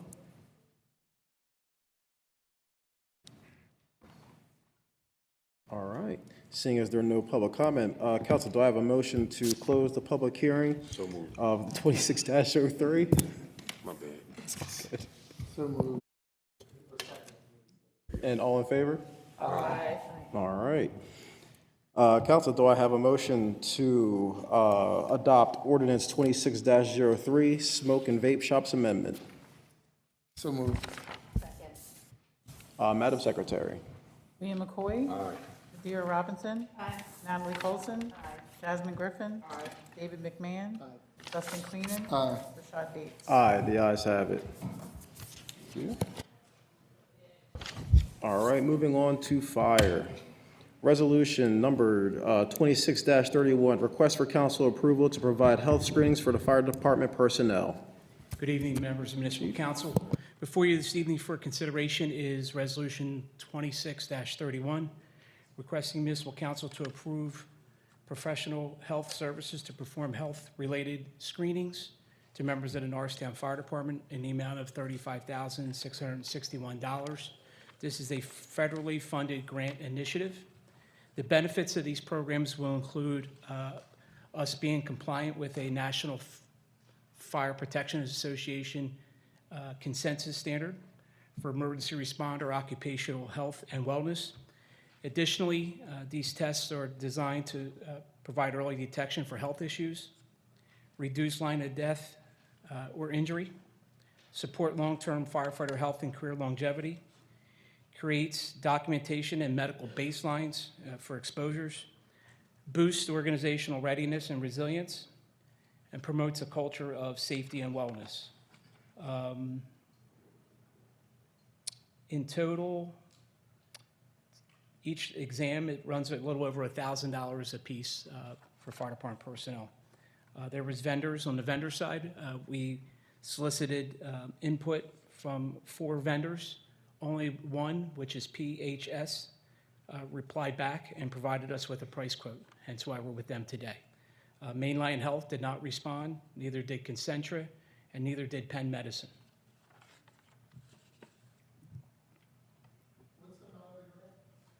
The total amount of the grant that we received is $61,500. The amount for the medical testing alone is $35,661. All right, you said it's $1,000 per? Yeah, it's a little over like $1,050 per person. Okay, and how many firefighters are, So it would be versus for- volunteers? It would be for 37 people. 29 staff and the remaining would be volunteers of our fire department. How many volunteers, I'm sorry? I believe that's 8. 8 volunteers? Yep. Maybe my math. So is that money left over, or am I missing something? I'm sorry. There is money. There is money left over. The remaining of the grant's twofold. One, to provide medical testing, and the second part of the grant is for physical fitness equipment. Okay. That doesn't meet the threshold for improvement at this time. We're still waiting for a third price quote to come in for that. Okay. So that grant is very specific to those, it's very specific to the equipment and then this testing and screening? It is. Okay. Yep. And so there's no pot money out from the public? We're not paying for So there anything? is 10% match, which is $5,590 that Okay. we have to put towards the grant. And that's already budgeted in our operating budget. So do we put that 10% for every single firefighter? No, just for the overall price of the grant. Yeah, I mean, like 10% over the budget, right? 10%, or you said to match? It's a 10% match. The grant is 61,000. Right. So The what match happens? is based off of population. Right. What happens to that 10% that we're, That gets applied towards the, in this case, could be either equipment or the physicals. But it will be, we have to demonstrate when the federal government comes in and audits the grant, we have to Right. show where that money. and where that's that the was requirement, that's the requirement of the grant? that It we is. purchase? Okay. So have we bought equipment in the past? I'm sorry? just curious. Have we bought equipment, like exercise equipment? We do have some exercise equipment. This grant specifically, in order to get the exercise equipment, you have to have all your medical testing and all your mental evaluations Right. completed before you can buy any of the physical fitness equipment. That's a Okay. condition of the grant itself. Right. And have we done it in the past? Only reason I'm asking, because it sounds like after we do everything, we have money left over. What are we doing with the money left over? The money left over will be to purchase physical fitness equipment. Oh, okay. But Is this a yearly thing, or is this this just? is a one-time grant. Oh, it's a one-time, okay. All right. So do we know where we're gonna put this equipment? Do we have space for it, or? So we're waiting for a third quote. So far, the cheaper of the two quotes we got is a non-CoStarz vendor. Okay. Oh, yeah, I was about to say CoStarz. We already know that's expensive. Yeah. That's why I was wondering why we kept going back to them. We already had that discussion in the past, that they're usually the higher. So we're waiting for a third price quote, and then we'll, Now, the question I'm gonna ask, and this I'm gonna ask for the benefit of the employees of the municipality, is this strictly for firefighters or the employees of the municipality? Are you allowed to use that as well? the grant criteria is specifies is just for firefighters. All right, so we're gonna make some money after you guys get buff and make a calendar, so get ready. Thank you. I just, you answered it kind of, but I also wanted to ask, so you said that this is part of the grant because this is the way you have to get the equipment and everything. Have the firefighters, do they get like yearly screenings at all? Great question. Is that part of it? Great question. So currently, contractually, only half of our firefighters receive annual physicals on a yearly basis, and that is a contractual requirement. Okay. So the other half of the department does not get screenings done on a yearly basis. Okay. And some of the in-depth screenings that they do include cancer screenings. There's a mental health piece. There's immunizations, overall physical, including stress tests, EKG, and x-rays of their abdominal and of their chest. So it's a really in-depth medical analysis that comes in. The company, PHS, they actually come to us. We don't have to go to them, which is nice. They bring, it's almost like a bookmobile type of concept for health, right? They bring those resources to us and do all the testing at the fire station while our firefighters are on duty, and so we'll be done over a 2-day period. Individual firefighter will get, I guess, will they get the report of Yes. all of it? Okay. And they have to comply with HIPAA, so each firefighter will get the results of their medical screening, right? And hopefully it all comes out great and there's no issues whatsoever. But, you know, the good thing about it is we're getting examined by a medical team, right? That will provide each firefighter with their own medical results for them to do the necessary follow-up if needed. Thank you. You're welcome. Council, any other questions? All right, seeing none, do I have a motion to pass Resolution 26-31, request for council to approve, to provide health screenings for the fire department personnel? So, second. Madam Secretary. William McCoy. Aye. Deidre Robinson. Aye. Natalie Colson. Aye. Jasmine Griffin. Aye. David McMahon. Dustin Queenan. Aye. Rashad Bates. Aye, the ayes have it. Thank you. Thank you, Chief. Thank you. All right, Municipal Administrator. Resolution number 26-32, request for Municipal Council to amend the Stormwater Management Agreement with the Stormwater Authority. Thank you, Council President. The request is for council to consider an amendment in the management agreement between the municipality and the Stormwater Authority. To understand that the original agreement was entered into January 18th of 2022, and the authority and municipality have identified a need to clarify and update provisions within this agreement to better define roles, responsibilities, and funding mechanisms. So generally speaking, is the issue is to have the amended to clarify, as I just mentioned a minute ago, the municipality's authority to perform repairs, contracts for upgrade, and make improvements to the stormwater system. This amendment further establishes that costs associated with these activities will be paid for user rates collected by authority. The authority is the one that establishes the rates. And I don't know if Councilwoman Madeira Roberts would like to comment on that? Sure, I think you covered it pretty sufficiently. Ultimately, it is reestablishing the agreement that is already in place, but clearly defining that the authority can operate as such, as an authority. So it doesn't really change any of the dynamics that are present. And it already is how we operate, but it's better to clearly define that this is the operation so that as we look to grow in our capacity, people are fully understanding how that works. Thank you. I'll just add, though, that this does not give license to the authority to make decisions absent of council. That still means the process that these things, as they come through repairs, purchases, or payments over the thresholds, all of that still comes to council as normal. This is just making sure that that is named in the agreement. Council, any other questions or comments? All right, seeing none. Council, do I have a motion to approve Resolution 26-32, the request from Municipal Council to amend the Stormwater Management Agreement with the Stormwater Authority? So move. Second. Madam Secretary. Amy McCoy. Madeira Robinson. Aye. Natalie Colson. Aye. Jasmine Griffin. Aye. David McMahon. Aye. Dustin Queenan. Aye. Rashad Bates. Aye, the ayes have it. Thank you. And we are on to Parks and Recreation. Resolution 26-37, request for Municipal Council to approve reclassifying of the American Rescue Plan Act, the ARPA funds, to support the National Fitness Campaign Fitness Court Project. Hello, Council. Hello, Sion. I fight with you mics every time, so let me know. All right, so can everybody hear me? Just want to make sure first. All right. So essentially, what this is for is acting on the grant that was already approved back in January. It's part of the ARPA project, so essentially this is part of the Parks and Rec MOU that was already approved. What we're looking to do is to reclassify certain funds in ARPA. What we're looking at is items where the Roosevelt Field demolition was completed under budget, so we have a remainder of $78,000 roughly. And then a masonry repairs project that was done for the rec center. That the work that was to be done was completed in another item, like another line item, so we had funds there that we could move as well.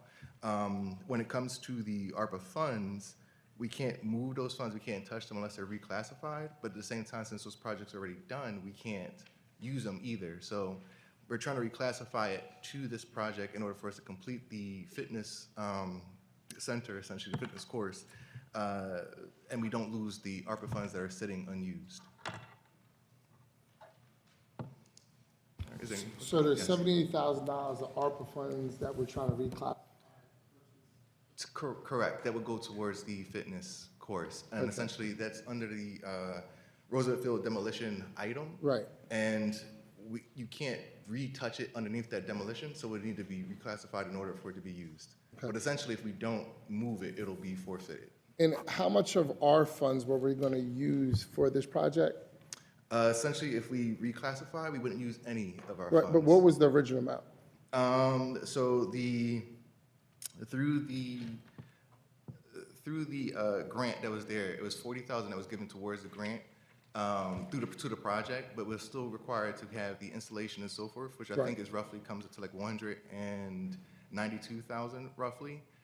So we're trying to ensure that we're using ARPA versus our dollars, and this is one of the ways to do it. So we were going to get $40,000, but we were going to have to still spend over $100,000 for that equipment. Correct. How many pieces of equipment are we getting for that? It's actually a pretty big set. I think it was included in the agenda packet, an image of what was there as well. Right, because I was a little confused because I could have thought there was 3 different ones we could choose from. If I'm getting a little older, but I remember I thought we saw different ones we could choose from. I didn't know which one we chose. No, there's in that packet, there's a big set that was presented. It included like lunging stations, Right. Pull-up, sit-up station. It's a 38 Was it by just 38. one set? It's a big 38 by 38 set. Yes, correct. Yeah, we didn't, we Yeah. only, I'm sorry, we only, I thought it was different ones we could choose from. There was only one that we could choose from? It was, so through the grant and this fitness program, they work through a proprietary type of program essentially. Right. So what they have is that they have like this particular set that they include with this project. Right. But it is a big 38 by 38 pad with different types of equipment stations, and it's built as one Right. unit.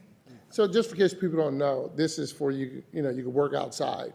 You can work out without going to the gym. We're basically providing an outside gym for our residents. Correct. That want to be healthy and don't, you know, want to go pay someone to go do it. So this gives them the opportunity to still be, you know, healthy and be outside and enjoy the outdoors. Correct. And to add to that as well, so this is something themed for older, you know, teenagers, adults, and so forth, not Yeah, I kids was about to themed. say, it ain't just for older people. Yeah, I was about to Exactly. get So it's for older folks that want to stay fit, have a spot outside to work in. Right. And it's kind of built for that, yes. One other question. Yes. Do we get to pick color, or is it just going to be like navy green, I mean, army green, like? what's the No, color? so from my understanding, it's blue. So it's like a. Are they all blue? It's the big mat set is Right. it's a blue. I'm not sure of the actual equipment per Is, se is color, there any opportunity to jazz this up so I can be in a happy place while I'm out there sweating? but I can ask. Yeah, we can ask about the color. Yeah, because I setup, don't want to but- be looking at the same color, because I'm gonna be like, yo, you know what, this is a drag. Yeah, looking at the packet, it's a so looking at the packet, it's like a royal blue mat, and then it has like gray equipment. But I can ask to see if this. And I guess that could be done for maintenance wise. I guess if it's a standard Correct. blue, if you got to touch up something. Correct. So, okay. And there was a location already picked for, what was the location for? Correct. So it's Elmwood Park. Okay. So right now, there's nothing in that space. It's a pretty wide, empty space. So it would be Like- added into Elmwood Park. Now, I know Elmore Park to be on a slant. Are we building it up so it could be like flat? Because you know, Yeah, so it would be a leveled area essentially, and then there's gonna be a slab that's gonna be built for it to be based on top of. So yes, it wouldn't be at a slant, it would be adjusted for that. right. Okay. So we are just certain that we're not using any of our, Cor- any of our funds, right? for Correct. this This would project? ensure that we're not touching our funds and we're using the ARPA dollars. Better yet, the unused ARPA dollars that are just sitting and would actually be forfeited. So Got it. we're trying Okay. to. All right, I might be a little slow because I want to make sure I got this right. So we got 40,000 grant money plus our $78,000. That's covering everything? So, no, it's because there's another piece there. So within the Parks and Rec MOU that was originally there, Right. we have the pavilions that is part of that project. We have the outdoor fitness center that's part of that project. With the pavilions and everything else that's already coming out, we have about 85,000 that's left over. So then we have the $40,000 grant, the leftover funds already in that line item, and then we're looking to reclassify the 78,000 and then the 28,000 of unused ARPA Right. funds to complete that setup. Okay, just want to make sure I had. Any other questions? Yeah, last one, just to make sure Yes, I'm reading this correctly. Again, 'cause a couple of days ago, if we approve this, everything goes through, this can get done by beginning of July, end of June? Correct. So we're waiting on this essentially for them to give them the go. They have a timeline that's already there. We're kind of behind, but part of that reason that we're behind on the timeline is because we want to reach out to our resources and make sure audit-wise, we're actually moving the funds in a way that we can legally, essentially, when it comes to the ARPA funds. We got that clearance. We already looked at Treasury guidance and so forth to verify that and verify specifically on this movement. Because when it comes to ARPA, part of it is that there's certain projects, we're limited on the type of projects we can actually move to, and we're limited on the projects we can move from. They have to be within the same classification and so forth. So we made sure that all of that lined up before coming before you to ask for that. So now that we do have that, they are waiting on us to essentially give the go for them to proceed. And I apologize, I lied. I got another question. No, absolutely. Are we able to make this available so our constituents can see what it looks like ahead of time? Because I'm not sure if everybody knows what it looks like besides us, probably. I'm a big fan of that. Okay. Essentially, I'm a big fan of actually putting stuff out in the lobby, put it on the boards, put it as anywhere we Yeah, can let's put make it, it put it happen. on the sites, put it anywhere we can. But yes, I'm a big Okay, huge let's fan do, of that. yeah. I'm pretty sure they're curious to see what it looks like. Correct. Because I know I'm gonna As see I them would be- all out there. I would be working. as well. So Yeah, okay. Yeah, I Appreciate would love you. to. Council, any other questions or comments? All right, do I have a motion to pass Resolution 26-37, request from Municipal Council to approve the Reclassifying of American Rescue Plan Act funds to support the National Fitness Campaign Fitness Court Project. So moved. Second. Madam Secretary. William McCoy? Aye. Dear Robinson? Aye. Natalie Colson? Aye. Jasmine Griffin? David McMahon? Aye. Dustin Queenan? Aye. Rashad Bates? Aye, the ayes have it. Thank you, Council. Thank you. And now we'll move on to departmental reports. We'll start with Recreation.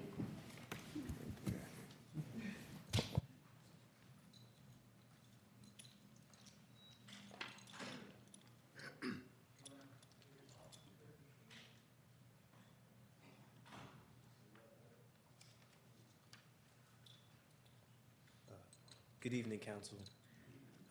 I'm here because Brianna had an emergency procedure done, so I'm going to be the one that's going to present to you guys today. So, my name is Cody Jones, by the way. Just want to introduce myself real quick. Ooh.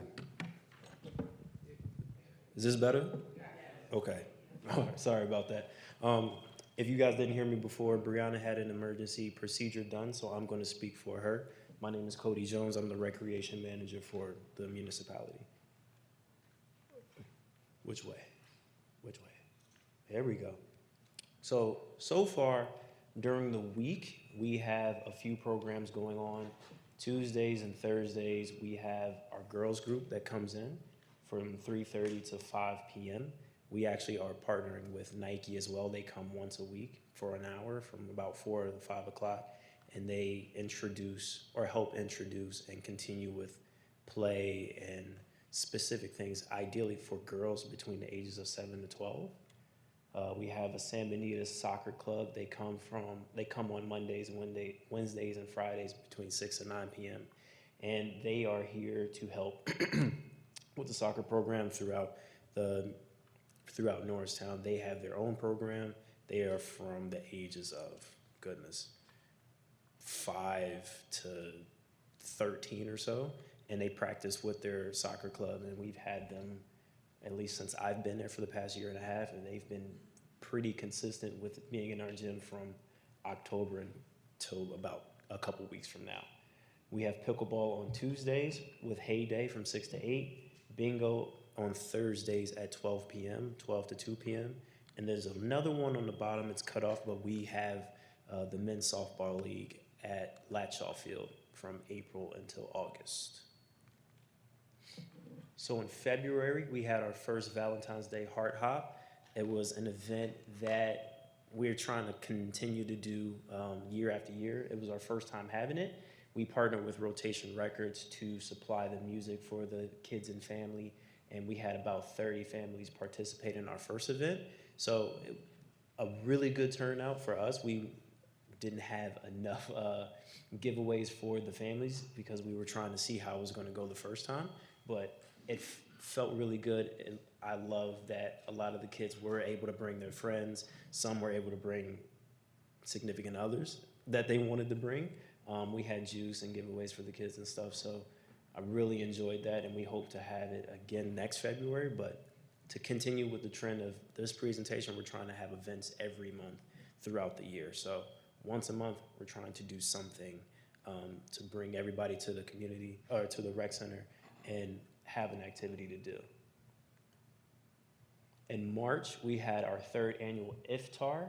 So we were able to make Salah break their fast and connect and learn more about the Islamic religion. We've done this for the past 3 years. We have a coworker, or I have a coworker named Miss Nita, who is Muslim. And this is something that is very important to her. And I don't know much about the Islamic community in Norristown, but this was an idea that she had that could actually bring them closer to us so we can learn more, especially me, so I can get a better understanding of her. And another one of our employees, Hassan, who is a really good speaker, and he's really good with the community, especially with the 24 and under.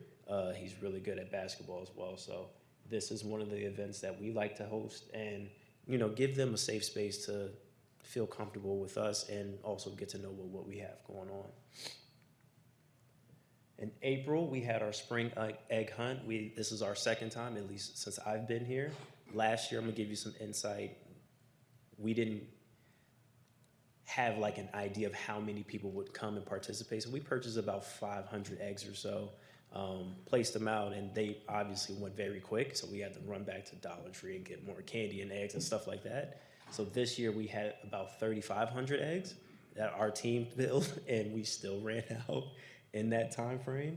We had about 12 golden eggs. I don't know if you can tell which one is me. It doesn't matter, but I enjoy these events so much because I get to dress up, I get to be silly, I get to hang out with the kids, but they also get to be with their families, and it's another day of doing something on a weekend, on a weekday, what have you, just to come out and enjoy what we have going on. And again, we're trying to bring more exposure. Like, we are still open. I know a lot of people drive past our building. It's easy to drive past, but we are doing something. We are open, and we have things that we like to do for the community.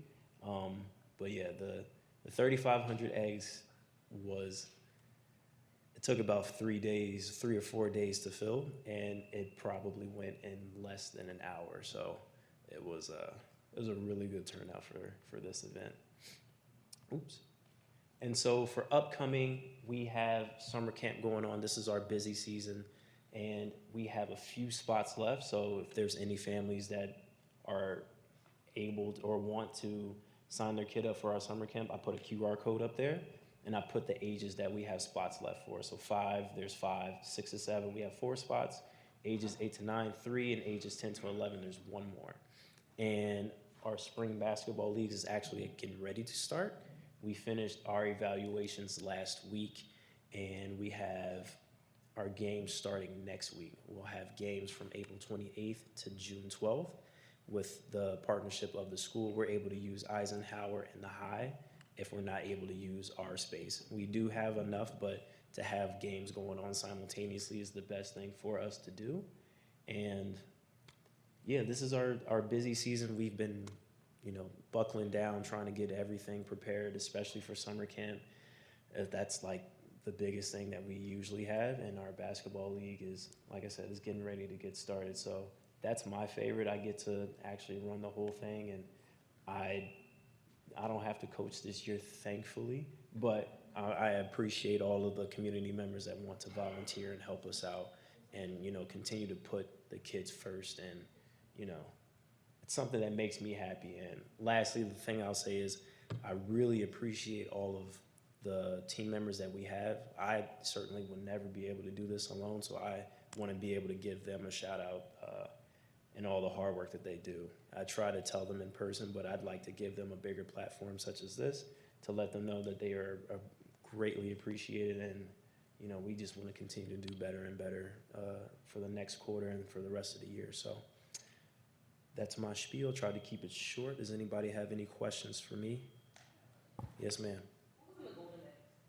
It was money in a golden egg. Oh. So what we ended up doing was we came together as a team, and we decided to chip in and was like, hey, we'll put in a few dollars. Some had more money than others. So there was some that had probably like $3. There was one that probably had like 20 or something like that. I couldn't give out 20. I had groceries to get. But I'm being honest, groceries are high. So, but yeah, we put money in the eggs. Any other? I just had a question. Yes, Well, ma'am. actually, I had a comment. So just for next year, so just because I know how it is stuffing eggs, you can buy them pre-purchased, like pre-stuffed, so that way, or pre-filled, so then that way you don't have to do it, because I know it is a lengthy process to stuff up 3,000. Believe me, I know you were there for a long time. So, so you can do that. The only question that I had, Heyday and the soccer and the men's, is that all third party? Are they all coming in and setting up and doing that? Okay. Yes. Got it. Awesome. Thank I you. was thinking about where's the softball sign on? Yeah, so they're in Heyday as well. It's all third Yes. party. So registration goes through Heyday, correct? Okay. Thank you. All right, cool beans. Thank you. Presentation. Then we'll move on to police. Okay, now that Cody's laid down the gauntlet, thank you, Cody. PowerPoints, QR codes. Good evening, members of council, Mr. President, and the community. This is my first quarterly report that I'm presenting for the municipality, so this is the first quarter of 2026. I actually worked to get this email to all of you today. I don't know if you received a copy of it, but we're going to work to get it on our website tomorrow. I want to delve into some of the things that we worked through in the first quarter of 2026. Obviously, we had goals, the departmental goals that were set. In the goal area, we looked at putting together a community impact unit for community engagement and community relations to improve our delivery of community services and also to increase our ability to have constant contacts as we build trust and cooperation with the community. And we've done that with our community impact unit. We've staffed it with Rossi Calderon, who is civilian support staff, and one of our officers, Steve Sowell, who's also an SRO. So they're running that unit. In addition to that unit, we talked earlier in the year and council approved, thank you very much, last month, the contract for a mental health co-responder program. And I'm here to tell you that that program has been brought online. That individual actually starting April 28th. They're gonna be starting within the police department, so you're gonna see that mental health co-responder in the PD. The beginning of the year, we transitioned to a new records management system. This is going to help us better capture the work that we do every day in the community.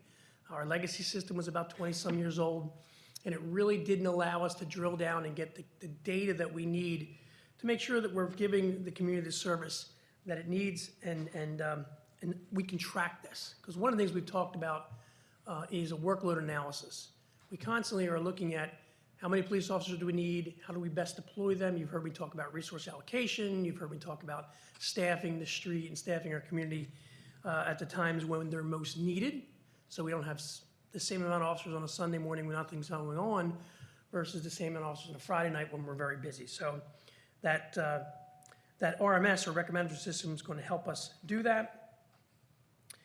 And then also, we've been really working to have a lot of community engagement efforts. And I'm going to go through some of the community engagement we've done for the first quarter because I think it's really important. Our flagship program that we began this year, it's kind of proprietary to Norristown. I haven't seen it anywhere, is our Girls in Blue mentoring program, which is a mentoring program that is geared to work with young girls in our community who are dealing with the challenges and adversity of growing up. And it teaches them life skills, resilience, and provides them with positive role models and mentoring. We've had two of those sessions. I'm here to report that they've been very well received. If you go on our website, if I could do a PowerPoint like Cody, I would have pictures up there. Thank you, Cody. We'll have them next quarter. But here's some of the stuff we've done. We hosted 4 public service area meetings. We've attended 2 NAACP events. We attended 2 town hall events for folks here on council who have hosted town halls. We've hosted 2 Coffee with a Cop programs, one at Dunkin' Donuts, one at the McDonald's. We have been able to put 4 new police officers on the street out of the field training program. We have begun the wellness training for officers, which is a valor, wellness, and resilience program that all officers in the Norristown Police Department are going to go through because we believe addressing mental health and wellness is really important. We have undertaken and completed a departmental-wide de-escalation training that council approved last month. That has been completed. And we've obviously engaged, put our CSU unit in place and our mental health co-responder. I share this with you is because we've been doing a lot in the first quarter. We led January with a directive in the police department to increase our visibility. So you may see a lot of our police cars that were unmarked are now marked. A lot of our cars, or our cars that are on patrol, we implemented a high visibility policy in January to make sure our units are more visible. And I'm sure many members of council and many members of the community here can attest that during the day they see those red and blue lights on, and they're really noticeable at night. So when you're walking around, you're driving at night, if there's a police officer 3 blocks down the road, you can now see them. And we think that has definitely had a significant impact on crime and safety in our community. Now, while I can't sit here and say empirically that has had an impact, I can tell you what the statistics look like for the end of Q1. Violent crime in Norristown is down 71% for the first quarter of 2026. Property crime, auto theft is down 73% for Q1 of 2026. Overall crime, when factor all of our crime for Norristown, is down 32% year over year. I would attest that to proactive policing that we've done, to higher visibility, to the men and women of the police department working more diligently, increasing the staffing levels that are on the street, and most importantly, the support from the community and the support from this body. We will continue to make these improvements and adjustments as we go through quarter number 2. We have, with your approvals, been able to reconstitute some of our staffing levels, and we're going to work to make sure that continues. One of the things I'd like to do that we haven't done, and I am a big advocate of transparency, so these quarterly reports, and I want the community to know that everyone in the room tonight, these quarterly reports that we produce are going to be up on our website for the community to view with our crime statistics. We're also working with members of council who have talked about crime mapping, because there's been some issues with a crime mapping website that were being used that were not really being delivered in a way that we would like. We're gonna work on that. But I delivered to you this report, and thank you for your support. I thank the communities for your support, and I'd be happy to answer any questions that you may have. Thank you. We just had one question. The SROs, the 2 SROs, when school's out, do they go back to patrol? We're going to examine that. They have in the past. Okay. And right now, we're having some challenges with the patrol level, so that may be the case. In my former life, I would roll them into community engagement, because the SRO, if you think about it, they're already in the schools all school year long, and they see these kids. And then come May, they go back to patrol. Right. Why not leave them in the community to continue to have follow-up with these kids, to continue to have impact on these kids as they go through the whole year? So we're constantly keeping tabs, constantly interacting with these young men and women as they work through the summer, because a lot of the challenges that take place in the summer continue into the school year, and a lot of issues that are in the school year roll in the summer. So why don't we try to marry that SRO, 365 days a year? Thank you. Councilwoman Robinson? Thank you, Chief. Thank you for the report. I just had a couple of questions. Yep. First, I just wanted to acknowledge, thank you so much for the information on crime mapping. I'm interested to dig in a little bit more. That's a question I keep getting from constituents. But thank you for navigating that. I know that there's a lot in the transition, and also assuming some of the data transition that we were doing as well. My question was around, you said that crime was down. I just wanted to make sure that I understood that correctly. In that rating, is that crime as compared to the most recent quarter, or is that compared to first quarter of a previous year? My apologies.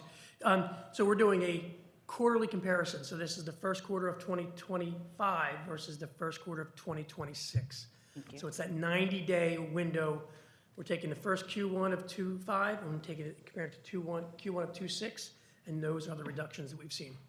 Thank you. And my last question, you mentioned that that report would be, that information, or at least some of it, will be available on the website tomorrow. Did I hear you correctly in that you sent it to council today? I believe I emailed it up to someone well, I know I emailed it. I don't know if it got to you, but I did email it, but I'll make sure you have it. Okay, because I know I didn't get my text one day, Happy Easter or something, so I was wondering if I got cut off this email too, because I didn't get that one. That's true, and that was my fault. Okay. Just to circle back, I'm going to work on getting this on the website tomorrow. I will do my very best, but it will be there within a day or so. Thank you. I just wanted to declare that, and I would love to see it, so I'm sure we can get it from council, and then when you're able to get it to the website, maybe it's safer to call it by the end of the week. You'll have it. I'll get it. If you don't have it, you'll have it tomorrow. I meant for the website. Yeah, Just we're for going to those work who on might that. That's just, I'm not really website savvy, so we'll figure out how to get it there. Council? Thank you, Chief. Thank you. Appreciate it. And last but not least, Finance. Good evening, Council. I just have a few things to report for the quarter.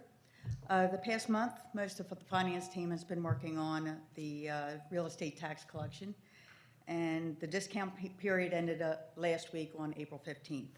So far, we've collected approximately 75% of the taxes for about 7,700 properties. The face amount of real estate taxes will be due June 15th, so that's the next bump. For 2025, we met with our external auditors last week, so they will be here in May to start the audit of 25. Preliminarily, the 2025 results show approximately a $2 million favorable variance, Budget variance, primarily due to higher collections for earned income tax, business privilege tax, and real estate transfer tax of about 1.3 million. The rest of it is due to lower expenditures, primarily police is about 300,000 under budget. So that's for 25. And as a preview going forward, I received a quote for a financial modeling system. We need this system for long-term forecasting so we can plan out, 5 years or more ahead. Long-term planning will also look good when we start to go to our rating agencies, when we go out to get bonds for our fire station and our rec center. So it'll look good for us. It'll provide council with multiple scenarios when we're doing our budget, when we go through this budget process, and it'll also help to make the budget decision. So if we'll have certain selections for you, and it also, what my favorite part of the scenario system is, it will give you the impact to our budget or our bond rating for each of the scenarios. So if you decide to whatever rate increases for salaries or certain projects, it'll tell you how it'll impact your credit rating. So that'll also be helpful with the when we're going out to bond. Any questions on those things? Councilman Robinson? Yeah, I just had a question on the last part that you mentioned, the long-term planning through the financial modeling system. I'm interested to know more about, I guess the precedence for that or the impetus for that is being able to see data and taking that data into a more extensive view. We need to go longer further out than year to year. Yeah. And also to give council the information of the impact of your decisions now, right, in the future. And some scenario planning, I guess, also comes into play there. With that system, and not to tie you to a timeline, I'm just trying to understand a little bit about, in your view, where are we in that? Are we just phasing and looking I've around? got a quote from a company. I'm going to have Jane see a demo of it, and they can also come to council and give you a demo to see what portion you'll see once we get to budget, and they'll show you the graphs and how it all works and what you'll see out of the program. And then in your ideal scenario of this progressing, do you find that this is something that might happen within this fiscal year? It's some to come? next month. No, okay. I'd like to have it for this budget season. We're coming up to these big projects, and we need to look at for the rating agencies, so. Okay, and I'm gonna guess you already accounted for that in your budget line. This is part of intentional planning? Yes. Councilwoman Griffin? Did you have a question? Am I mistaken? In that moment, I lost it. So All I good. will talk to Kathy later when it comes back to me. Council, any other questions or comments? Nope. All right. Thank you, Kathy. Council, do I have a motion to adjourn? So moved. Second. All in favor? Meeting adjourned.